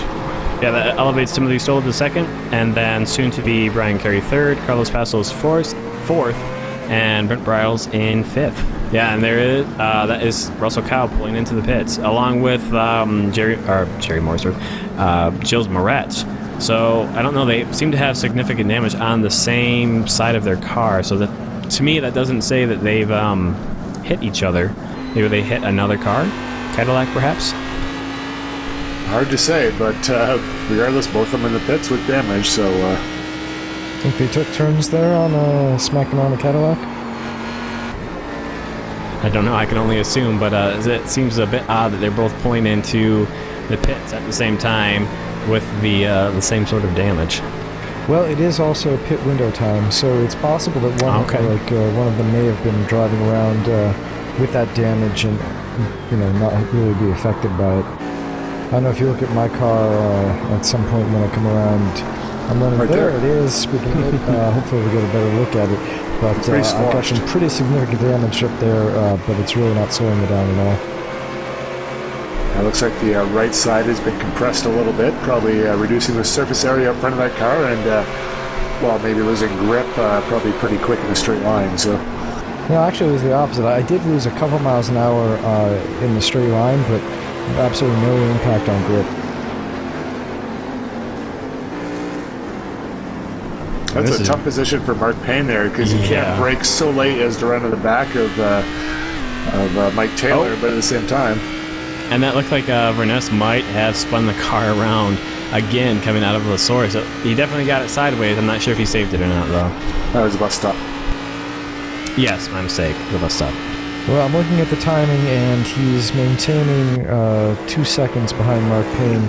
So I think he probably brambled it a little bit, but didn't spin it fully.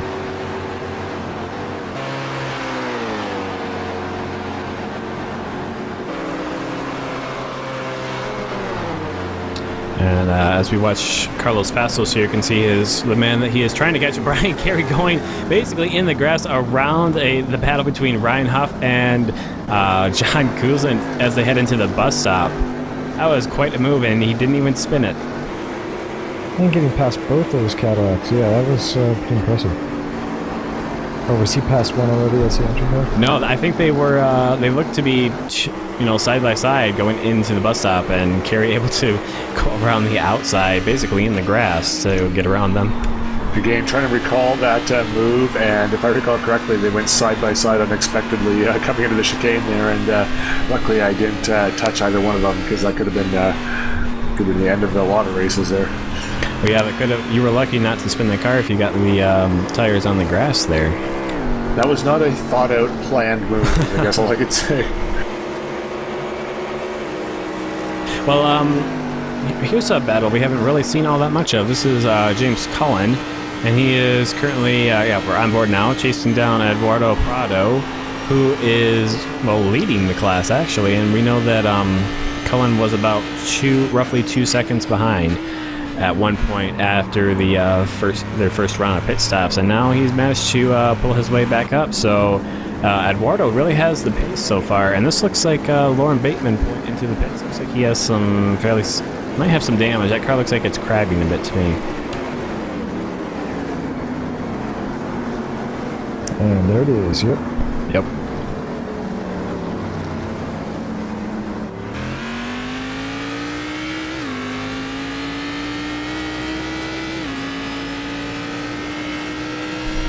And then we'll get a shot of a Cadillac going through Eau Rouge here, hopefully.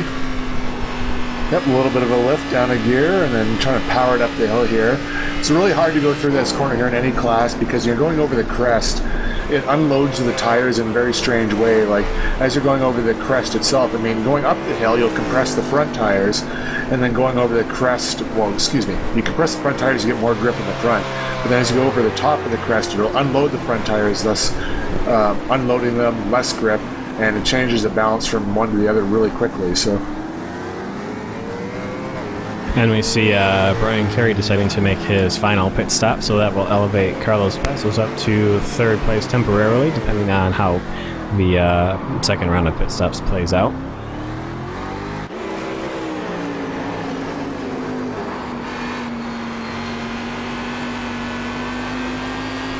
James Cullen here is very smooth driver from the outside, but when you get on board with him, he's really sawing at the steering wheel left and right to try to get the most grip at all times.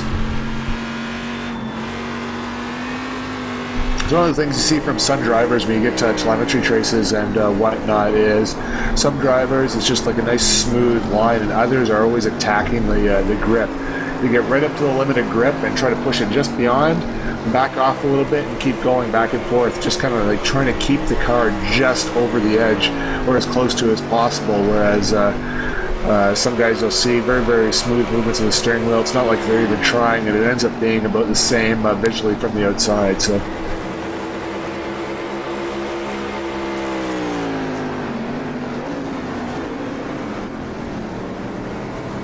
I'm just noticing the clock here. We got about 38 minutes left. I apologize if my voice is starting to go a little bit after the race. I will remove my vocal cords and put them in a bag of ice just to cool them down, but should be able to all right to the end of the race here.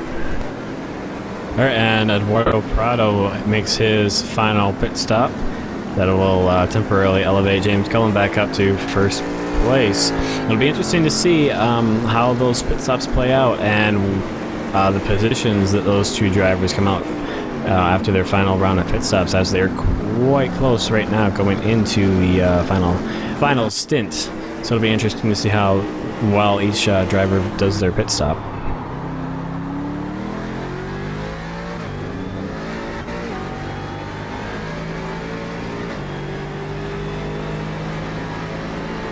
All right, Tim Stoll, now the race leader, as Mike Kelly's in the pits. So Mike Kelly will go to the end of the race here. He had a pretty sizable lead over his teammate Stoll there, so assuming traffic or any other issues come into play, he should come out well ahead. Actually, very, I don't want to use the word surprising performance from Mike Kelly, because he's always a front runner in whatever class of car, be it road or oval, but I will say a surprisingly dominant performance from him in this race, as he is, Russell Cow was with him for the beginning, but considering Russell Cow's dominating qualifying, Mike Kelly's race pace has been phenomenal relative to previous performances too, so just really taking this track and kicking its ass, basically. Yeah, I think it's only surprising because the qualifying time that Russell Cow was able to put in, which was 0.9 of a second faster than Mike Kelly. But obviously, Kelly has the speed where it counts, and that's in the race. Endurance races, while this is a very short endurance race when compared to, the endurance races that they do in the real world, which are, 6 hours or whatnot. Qualifying still, again, doesn't really matter in endurance races. I mean, it helps, especially when you have a very big field, because if you do qualify poorly, you do have to, and you've got the race pace, you do have to, get past a lot more cars, and then you won't really have as much time to battle with the guys that you are relatively the same speed with. But yeah, Mike Kelly really having a great performance this race, and really showing a dominant race pace, even though he wasn't really able to put in. He put in a great time. I don't know what I was about to say. He didn't put in a great qualifying time, but he did put in a very solid qualifying time. It's just he was second on the grid, so yeah, yep. So it was just that 0.9 of a second that Kyle was able to put in. Just it seemed like, well, he's probably going to win the race, but Russell Cow now, I'm pretty sure that he hasn't retired, but he's one lap down, currently in 8th position right now in class. So he's not even in contention anymore. And Mike Kelly's really had I guess he's had the race to beat. Yeah, it's just one of those things too, is, I mean, you kind of take a correlation between qualifying speeds and race pace, and when I'm driving, I kind of get an idea of someone qualifies a certain distance ahead of me, and you can kind of tell after the first couple laps when everything settles out, what people's relative race pace is, and kind of where you fit in that pecking order, like what you'd have to do to get to a certain position, what kind of lap times and whatnot. But I remember in this race watching and thinking, okay, well, Mike's got, a certain pace. He's holding with the leaders. He's probably running less fuel, fuel stop, whatever it is, and expecting, okay, well, he's going faster, but you'll be able to catch him a little bit later in the race. But he just seemed to get a little faster towards, the middle of the race, which, having raced him, he kind of joined the Daytona prototypes about midway last season. Yeah. Knowing where some races he's definitely faster than you are, and some races, personally I can be faster than he is. Normally you get a good idea of how fast someone's going based on qualifying and based on early race pace. It just didn't matter how fast I was going, and even when I was railing off like fantastic race laps at one point, close to the race lead, he was still like a tenth or two ahead of me. So as Colin McLean and his pit stop just drove through the car there in a feat that seems to defy physics, but no problem. Crossed the speed line there and up the hill and ready to rejoin the race. So Colin McLean in 9th place right now. We'll have to wait till those pit stops finally shake out for the Cadillacs and see where he ends up. And we see Kenny Coughlin trying to hold off Todd Carver. This is a battle for 7th place. I don't think that Kenny Coughlin has made his pit. I'm pretty sure he hasn't made his final pit stop yet, because he was running. Generally, I noticed him running down around 11th-ish most of the race. So I think we still have to see him make a pit stop yet, but it's good to see him up on camera and battling with Todd Carver for right now. Yeah, this is one of those things when you're running our 70 or 75 minute races, you get a kind of idea of where the pit window is. But the more pit stops there are on these endurance races, this final pit window can be pretty vast. Basically, I think you get to about for Daytona prototypes, and there's about 41 minutes left is when you could start making your final pit stops. So anytime till about 20 minutes left, theoretically, you could be making pit stops too. So we'll see how Carlos probably be the base leader now that John Kuzland is out of the Daytona prototypes. Carlos always gets pretty good fuel mileage, and typically we'll start with a full tank and tank it up and just do a late pit stop. So assuming that is the case here, we'll see when he pits, and that should be the last one for the Daytona prototypes. Yeah, Timothy Stoll and Carlos Passos are currently P1 and P2 in the DPs, and neither of them have made their pit stops yet. So we'll have to see how that plays out. Todd Carver gets a great run through Blanchimont, and it looks like he's going to have the pass as they head into the bus stop. But going back to the prototype class, Mike Kelly, and then it's Brian Carey. There's about 27 seconds in between those two drivers, but both of them have made pit stops, so they should be coming out,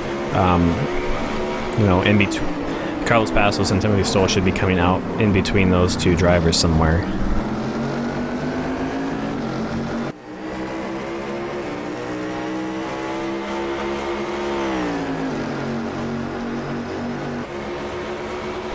All right, well, now's a good time to remind everyone of our sponsor, Z1SimWheel.com. At the beginning of the race there, you got to see a good sampling of the LCD displays that are offered by Z1 SimWheel. So to visit their wide range of products, including the LCD display, please visit Z1SimWheel.com, as well as our own racing site, which I'm sure you're linked to through here at ISRAleague.com. Those of you who are just watching this, this season, obviously, we're a few races in, so we'll catch up in the broadcast a little bit. But those of you interested in maybe trying your hand at some Formula One racing can visit, and sign-ups are now open for the second season of the Grand Prix Championship. So again, visit ISRAleague.com for more details.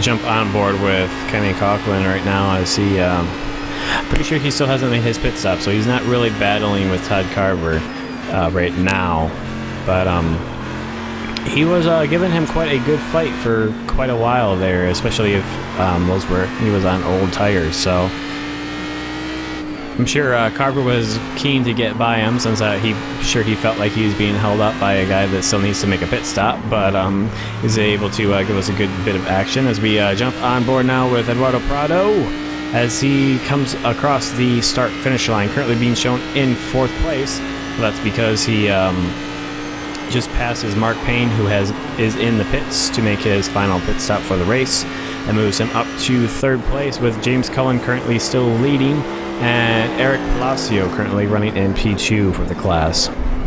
Yeah, as you saw with the onboard there with Eduardo, we're very, very, very smooth through through the over section there. I mean, just barely inputting the steering wheel, a little lift of the gas, letting the car do the work, him just sitting back. And sometimes you're on board there. That's the mark of a really good driver is you really got to, I mean, if you need to, you have an ill-handling car, you really got to force the car in there, and there's a lot of driver can do.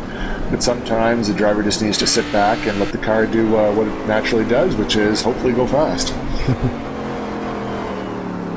Kind of a simplistic way to put it, but I mean, that's kind of the end result there is, those of you familiar with classical Formula 1, modern F1 would be the equivalent, I guess, would be Jenson Button would be the modern equivalent, but back in the 80s and 90s, Alain Prost was known as an extremely smooth driver, and it looked like from the onboards and driving that he wasn't trying to drive the car, but really he was just keeping that car very, very close to the edge at all times without stepping over, whereas drivers like modern day like Lewis Hamilton, Gilles Villeneuve, Ayrton Senna would when they're driving fast, you could tell they're driving fast. They were really moving the car around, and pros and cons to both. One a little bit more spectacular, but when the car is right and everything's going good, an approach like Jenson Button or Alain Prost is actually probably the fastest way around the racetrack with an ideally handling car. But as most of you involved in the racing game will know, to get a perfectly ideally handling car is a near impossibility. It can happen from time to time, but more often than not, you're going to have to really overcome some shortcomings, if you will, in whatever car you're driving, be it handling issues, understeer, oversteer, engine pick, just the list is endless, but basically you really got to, I mean, that's why computers don't drive these things. That's why it's good to have a guy behind the steering wheel, and that's what makes, separates the winners and the fast guys from those guys just turning laps, and or the armchair people thinking, oh, this is no problem, I drive a car every time, how hard could it be? Well, it's one of those things where until you get in there and you do it, it's hard to understand the differences. And understand why someone like, this is our series here, Eduardo here, currently running second, just ahead of James Cullen, by the way, about 3 seconds. You can see now behind him, you can see James Cullen there.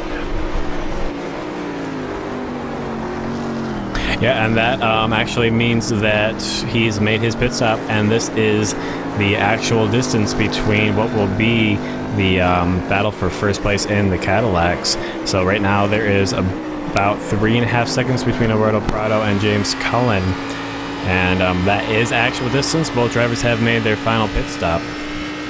Now, Brian, you realize that they've actually now, an engineering team did put an Audi TT that was completely computer controlled on a track, and it was a couple seconds off pace, but I mean, it was also their first try.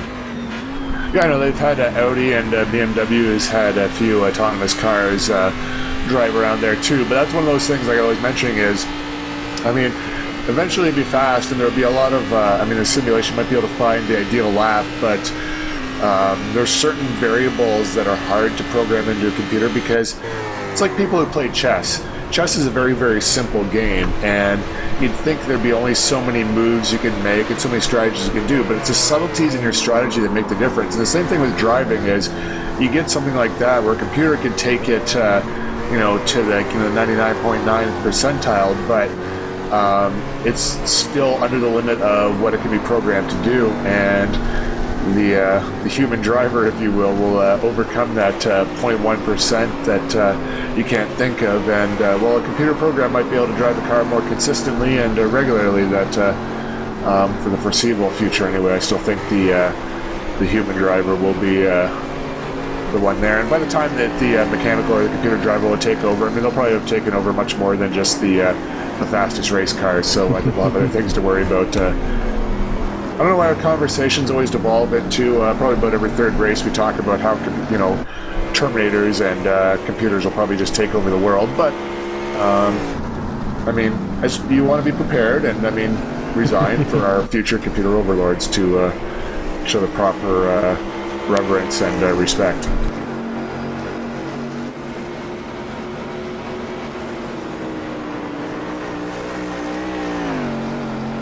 I also know that, kind of a slight side topic here, that Google is developing a purely autonomous road car that would free you up to do other things, like, I guess, not drive the car, but as we were reading an article on Car and Driver, they pointed out the people who brought you the, well, not Google who say, but the people who brought you the blue screen of death will suddenly be in charge of controlling your cars was a little bit too much for him to handle. So. Yeah, I think the Autonomobile has been in development for quite a while now. Just, for me personally, and Matthew Voigt getting it wrong in Rouge, and yeah, that's a heavy impact, unfortunately. That will probably end his race there. That was a quite heavy impact into that barrier. That's one of those things, too, in sim racing, and see he bounced off the wall there, and he's able to drive away. In real life, that was a tire barrier. Yeah. And at that speed, he would have been... might have been a big cleanup there to get those tires. Probably would have walked out of that relatively all right shaken, but as far as iRacing goes, I was thinking about this the other day, is in our GTC races, we have seen a few, but you don't see a lot of big impacts in our series. Obviously my colleague Anthony, his incident in Road America aside, where he went flying into the trees, we don't see a lot of really, really big incidents. It's a lot of, touching and, some spins here and there, but very rarely do you see an accident of... say that magnitude, but those IndyCar fans out there watching this is we'll date the recording date on this. It'll be released a few days later, but in the IndyCar race today at Sonoma, Joseph Newgarden had a massive impact coming out of the S-bends at the back there and knocking the 1,000-pound plus concrete barriers back about 7 or 8 feet. So. Yeah, well, apparently iRacing has hired another engineer or two that's supposed to work on their damage modeling, so you never know. In the future, maybe Matthew Voigt would have been stuck in that tire wall over there. Yeah, the not too distant future, it's kind of hard to predict because of the pace of technology or whatever, but eventually, you'll have tires that actually act like tires, more interactive scenery and trackside objects and whatnot. I know some people might be saying, it's like, well, hey, in my Gran Turismo, I can knock the tire cones. I'm like, okay, well, that's good. But unfortunately, Gran Turismo, while, fun enough to play in, Forza Motorsport and that, does not match the simulated power of iRacing, not even close. But that's one of the drawbacks where iRacing is focused on, the driving part. But eventually we'll get more immersive environments and tire barriers, crash damage, just a more complete physics, I guess, with the track and whatnot. We've come a long way in simulated racing, much, much closer to the real-life counterpart than it ever has been before, but still a very, very long way to go to get the complete simulated experience.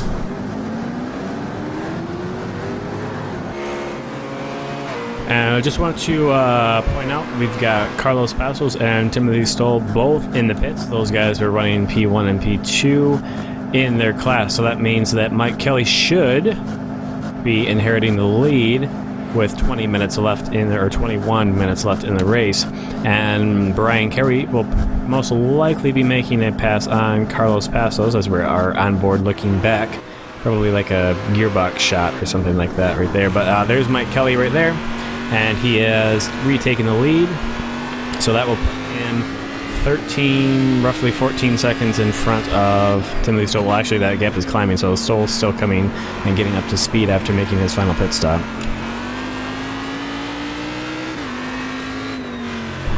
Just noticing some really cool shadow effects on the cars there as they're going through the woods here, going around some of these corners.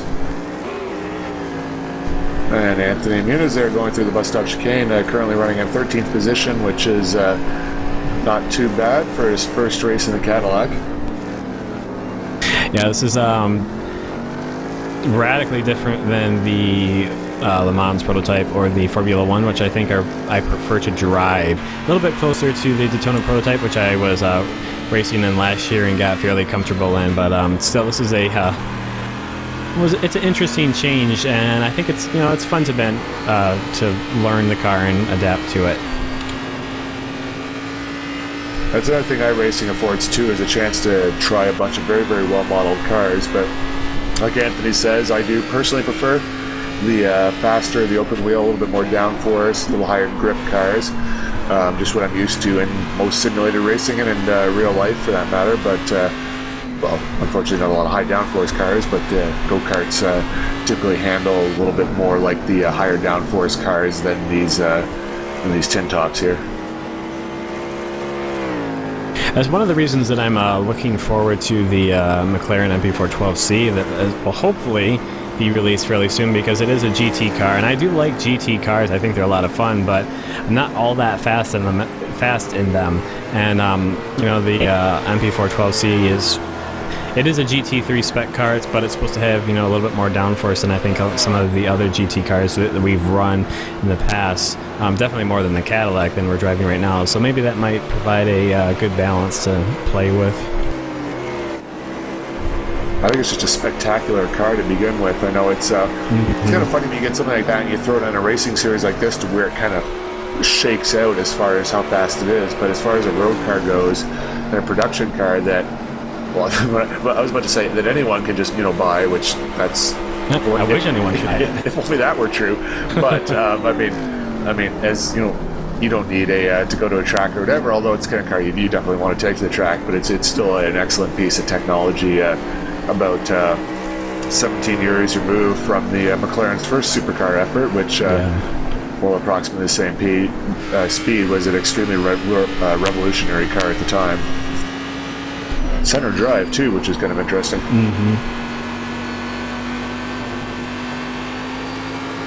But McLaren, famous for their Formula One team, Mercedes engines there, but they've also have their technology in a little bit more cars. The MP412C, which is what, like I say, is going to be modeled in iRacing, but also the Mercedes, the McLaren Mercedes SLR, which is also a very well engineered and cool car, which I would love to get my hands on at some point.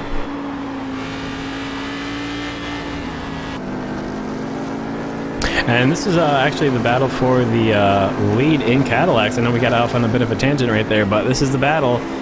We know that Eduardo Prado was, you know, about 2 seconds ahead or so after pit stop cycle through, but Cullen managed to drop that gap to basically nothing.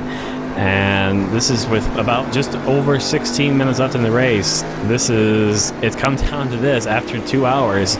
The battle for the lead in Cadillacs is, you know, it's right here. There's no gap. And these guys are going all out right now. Pit stops have been made. It should take them to the end. Hopefully. I know James Cullen has a history of short filling sometimes and running out of fuel when races are kind of in the bag, but be able to make it to the end here because it's shaping up to be a fantastic finish with just over 16 minutes left of this race.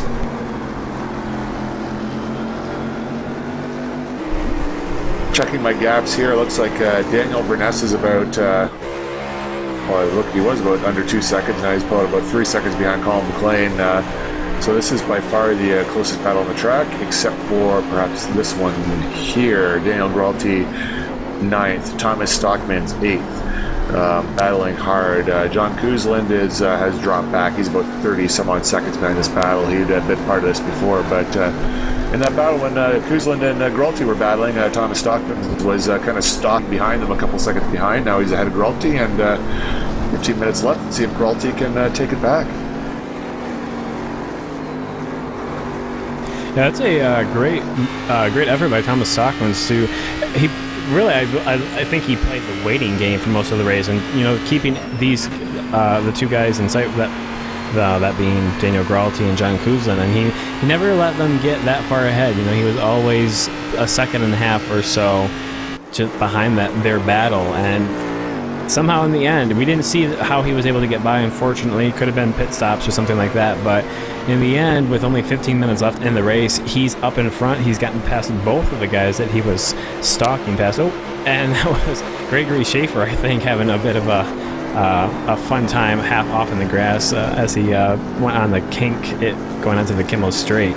But so that was a great effort by Thomas Stockmans, and this is also a great effort by both of these drivers here. James, especially I'd say Eduardo Prado, because this is his first showing in the GTC, and he's really put on a hefty challenge against defending champion James Cullen.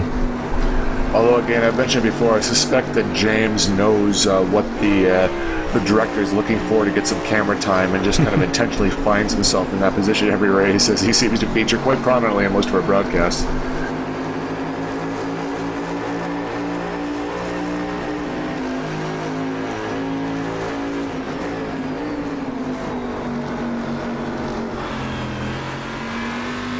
just kind of sit back and enjoy this on board now with Cullen as he's trying to chase him down. We'll see as he goes through here, going through Stavelo. This is going to be a very, very important corner for, well, Stavelo 1 will set up for the second part of Stavelo here. It's not flat out for the Cadillacs. Take that back because it sounded like Cullen had his foot to the floor there, but No, I can tell you it's not. I think the audio might have been a little out of sync right there. regardless, Yeah, we're running about a second behind fast rather right now. yeah, regardless, there both guys going through there pretty quickly, and it looks like Dan Geralti in the well, probably 3/4 of a Daytona prototype there is again. That white side is pretty squished, coming up to battle those guys here, and we're back to the battle for 8th place. And this is these guys have come up on Daniel. Is that no? Yeah, that is Daniel Verness right in front of them. So Thomas Stockman is now putting the pressure on. No, that is Lauren. Excuse me, that was Lauren Bateman. He is unfortunately he is lapped down. Remember, he had that damage. You can see Brian Carey just behind. That is not a battle between himself and Mike Taylor. He's just putting a lap on Mike Taylor. Currently, Brian Carey has a very sizable 12.7 second lead over Carlos Passos. So while that was a very close battle earlier and through the middle stint of this race, Carey's really put on the pace between those two, and I'm not sure if there was incidents or anything that played into that, but Carey has got a solid top 3 position right now. You can check the gap to Timothy Stoll. Yeah, what is that, almost 4 seconds, so that could also become a quick battle here. We still got over 12 minutes, and that's, if Carey keeps if he's able to get through traffic, which he seemed to be doing quite well, that could also turn into a battle for 2nd place. Timothy Stoll currently off Mike Kelly for P1 by about close to 19 seconds, so I doubt that will turn into a battle. But, with Carey only 4 seconds back, he might have to start defending. I know that when Timothy Stoll had made his pit stop, he was about 10 seconds up the road, so... Yeah, and that was roughly 10 minutes ago. So if you definitely seem to be reeling him in. We'll have to see if you're able to continue that as in the final minutes of the race. And also, I'm not leading my commentary colleagues, I swear.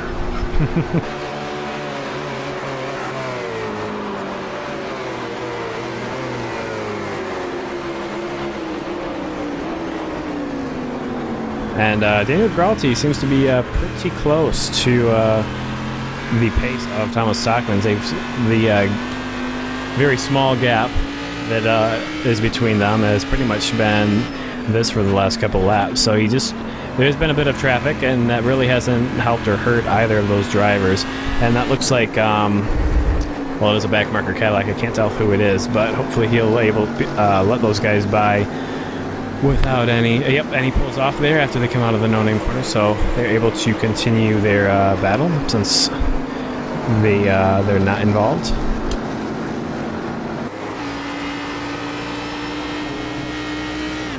Go on board now with Daniel Geralti as they head out of Peron.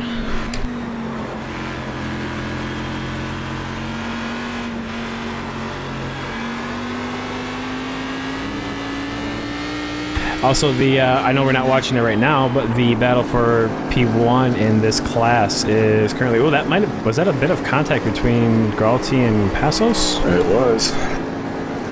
Well, Passos, he's 13 seconds behind Brian Carey. That's a bit aggressive, especially when those guys are battling so closely. With just under 10 minutes left to go in the race, I can't really see him catching up to Brian Carey, so... No, I would have been a little bit more cautious there. Yeah, well, it's one of those things, too, whereas it didn't really look like it was a position where a pass attempt was going to be made, so sometimes you get through a corner there, and once you're kind of committed to the corner, it's hard to check up your speed. So that said, James Cullen battling hard with Eduardo Prado, going into Lefagna right now, but just watch the gap here, because it's been pretty consistent time-wise in under half a second, but... there's certain corners here. We're going through the second part of Lefagna, going into Stavelo 1 and Stavelo 2. So we're going to be on board or watching them for a little bit here. Here's Stavelo 1. The next one is a key one. Watch how they get a run off this corner. This is where Cullen really needs to be on him. And as you can see, he's got it. He looks like he's got the draft coming through here. He was able to maintain position, so we got... Well, unfortunately, we've got, what can I say? Yes, thank you, Dan. Yeah, Chuck Chambliss there, and it looks like he's able to get by. I thought that might have caused a problem because he's been, unfortunately, going around the entire race with that connection issue, but he is able to get by without too much incident, looks like. Yeah, Chuck Chambliss, in case you can't see there, is sponsored by the Philadelphia Experiment. And that's Eduardo Prado pulling off into the pits with 8 minutes and 30 seconds left in the race, and that means James Cullen will take the lead away. And I'm guessing that means Prado didn't have enough fuel to make it to the end.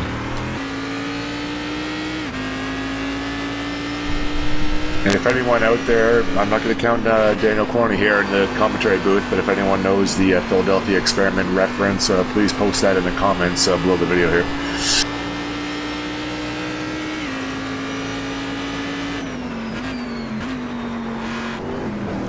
Actually, do you know that reference, Anthony?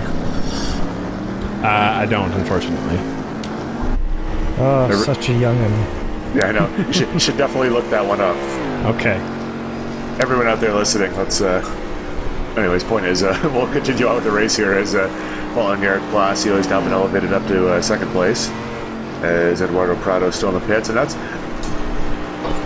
Excuse me. That's the... one of the costly things of having to make an extra pit stop is the length of the time you have to spend in pit lane. Yeah, we pointed out earlier, I think it's about a minute that you spend on pit lane regardless of how long your pit stop is. So it's just a minute to travel down. You can see that he's still traveling down towards his pit box right now, so he hasn't even hit the his pits yet.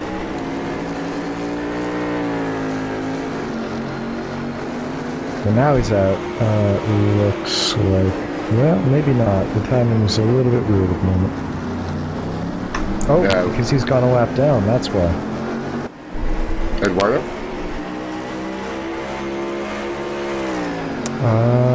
That's what it's saying, isn't it? No. The leader's on lap 47. He's still on 47. Yeah, I have him currently being shown in P5. Looks like he is a minute and 2 seconds off of the leader, so quite a lengthy mistake there. Yeah, I'm not quite sure what he was trying to do with fuel there, but really shouldn't have been any need for him to be having to pit right now, so he missed carrying a 1 or something like that when doing his fuel calculation. Oh, that's Timothy Stahl back in 4th place. What has happened there? Carlos Passos just takes him for 3rd. Yeah, I'm not exactly sure what happened there because earlier we pointed out that Kerry was, going to attempt to chase him down because he was only about 4 seconds and trying to close that gap, and he's lost a lot of time. He's lost what?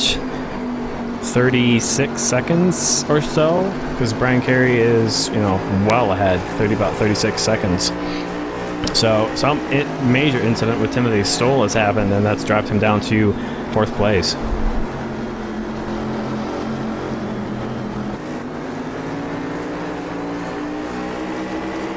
So Brian Carey currently comfortably in P2 at the moment in class.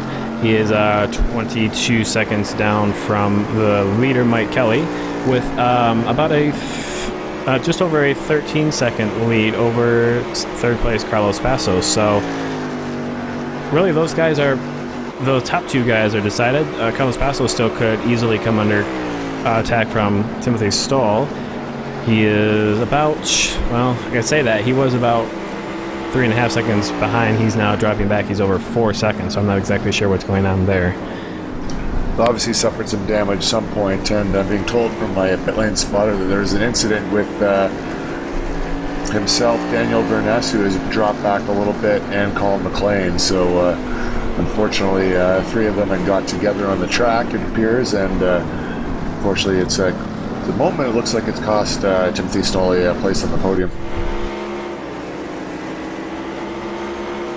Yeah, I'd have to agree. He's dropped another 1.5 seconds, and that gap is just continuing to grow over or 2 Carlos Passos rather. So unfortunately that damage seems to be severe enough that it is costing him a fair amount of time on the circuit. And with only 4 minutes left, I think he should be fairly secure in 4th place. He's still got about a minute 30 over Russell Cow, who is in 5th place. So I don't think he has to really worry about anything there. But someone who does have to worry is Thomas Stockmans. He's currently holding on to 8th place in class, but he has got Daniel Gralty all over his back bumper trying to find his way across. There's not all that much time left now. We've got 3 minutes 40 seconds left, and that's going to translate into just about a couple laps depending on when Mike Kelly crosses the start-finish line.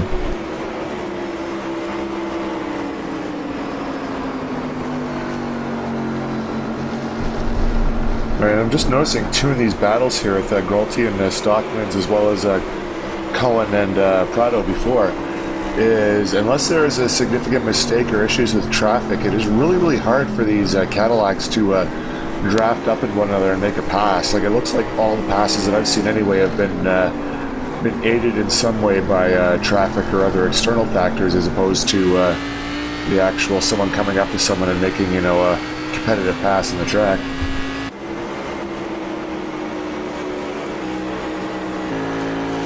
Yeah, unfortunately, I didn't get the opportunity to do much passing at this race. It was mostly I had my pace, and I pretty much ran by myself most of the race. But I noticed at the race that we had, I attended at Daytona, where it was really you either had to, which is a very heavy drafting track because of the long oval portions that you're on.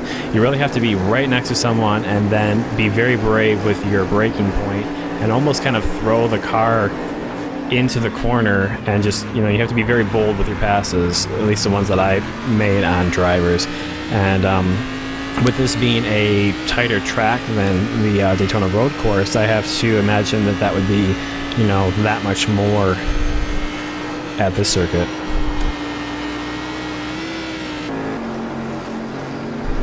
Although I still find it very entertaining to watch, and we're about a minute 48 left, and I think my voice has another maybe 2 minutes left in it, which is good news. All right, looks like they're very close here. And you see Daniel Gralty, he's going to go out and look on the inside. Again, didn't quite have it. I just don't think I don't know if these cars have the brakes that you really need to try and out-brake someone easily. These are heavy cars. And just, I don't know the exact size of the brakes, but just visually, they aren't that big.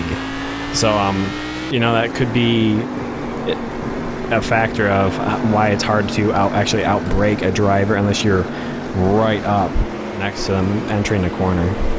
Yeah, I guess it means there's not a lot of variation in the braking distances, as we've got the white flag now as Mike Kelly has come across the line, but I know we're talking like in Formula 1 back in the day between IndyCar, you had like braking distances, and they figured that was the biggest handicap to passing, but so much braking distances is the variation in braking from like heavy braking, what you can do, and maybe what's ideal for the car. Some cars, you'll find that if you brake really late, obviously, you can still make the corner, which is good for passing, but maybe not great for lap times. But if as late as you can brake is the ideal place for proper entry, exit, and whatnot, then really there's not going to be a lot you can do, because everyone's going to be trying to brake at the same point and kind of the same pressure sort of thing. So there's not a lot of time to make up in those braking areas. As Dan Gralty hopefully will have another couple cracks at this, but we'll see. Oh, he's right on his tail here. So it's going to happen to the bus stop. It's going to happen now, and there he goes.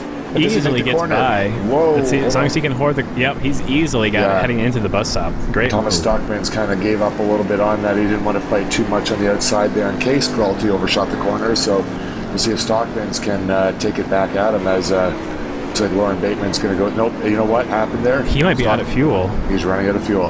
Just as we thought, someone had made a competitive pass in the track without outside influence. Thomas Stockman's car is out of gas. But unfortunately, he had a great showing here. He hasn't. This is definitely his first race in GTC that I'm aware of for a while. Oh, and Matthew Voigt. Matthew Voigt back into that car. Yeah, major dramas there coming out of the source. But yeah, That's a little dangerous considering the radioactiveness of that car. That thing might go critical at any moment. They don't want to break the plutonium cell that's in it. That'd be bad for everyone involved. And we're going to ride on board with Eduardo Prado right now, currently in 5th place.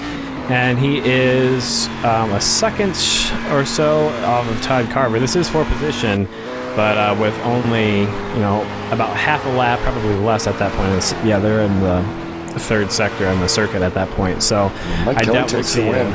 Yep. Great win by Mike Kelly. He had great race pace, great consistency, and he definitely deserves that win. Yeah, I know he'd won a few races back in the LMP. Actually won back-to-back races in the LMP at Watkins Glen at Phillip Island a couple seasons ago, but I think that's probably his, I don't want to speak for him, but probably his most impressive win here in the GTC.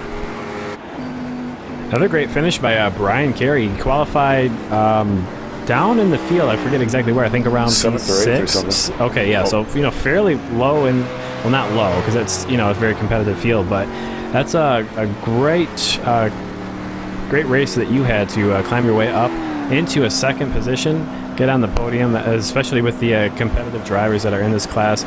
Great finish for Brian Carey. Also another good finish for Carlos Passos, who picks up a 3rd place position because of some incident that Timothy Stoll had. So great job on his part. And then the Cadillacs, which shows up GT on there, but that would be the Cadillac class, I guess. GT class now, but James Cullen takes a victory over Eric Blasio and Mark Payne in 3rd place as Daniel Burness in a very...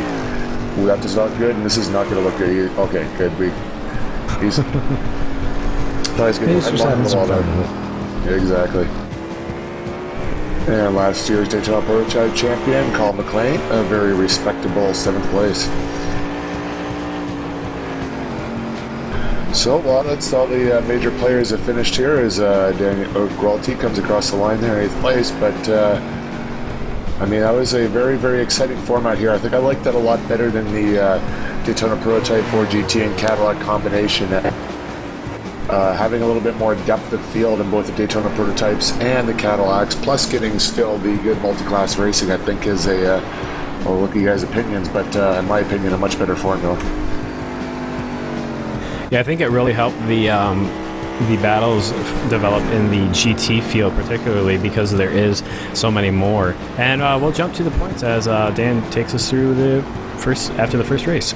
All right, well, Mike Kelly with the big win, 25 points. Brian Carey taking 2nd, 3 points down. Carlos Passos, 5 down. Timothy Stoll, 6. And Russell Cow, 8. So you can see the leading lap point there being very important. James Cullen takes the win for the Cadillac CTS-V. And Eric Blosser just 2 points down from him. Then follows Mark Payne and Todd Carver and Eduardo Prado in 5th. I think we'll get those graphics updated a little bit to show Cadillacs instead of 4 GTs, but you guys get the ideas. James Cullen starting off where he left off last season, and Mike Kelly, strong start to this season. We'll see if next week, we should have the schedule coming up soon, but we'll be in Road America, so we'll hopefully follow that to see how this season progresses, but definitely an exciting start. I was really enjoyed that one and really looking forward to the next. Well, I can tell you the schedule here you're about to see is incorrect because it's still for Season 7. Hopefully we'll have that updated in time for the broadcast to go out. Otherwise, as you said, we've already done Road America. We've already had the race, so we may just move on and get this video out the door while we can and move on to Road America, hopefully. Actually, if you want to get a correct schedule, correct times, and be careful of spoilers, or if you want to join, visit ISRAleague.com. Again, our main sponsor is Z1SimWheel.com, and as well as no, I guess that's it for sponsors. There's Z1SimWheel and ISRAleague.com. So, Dan, if you want to close this thing off.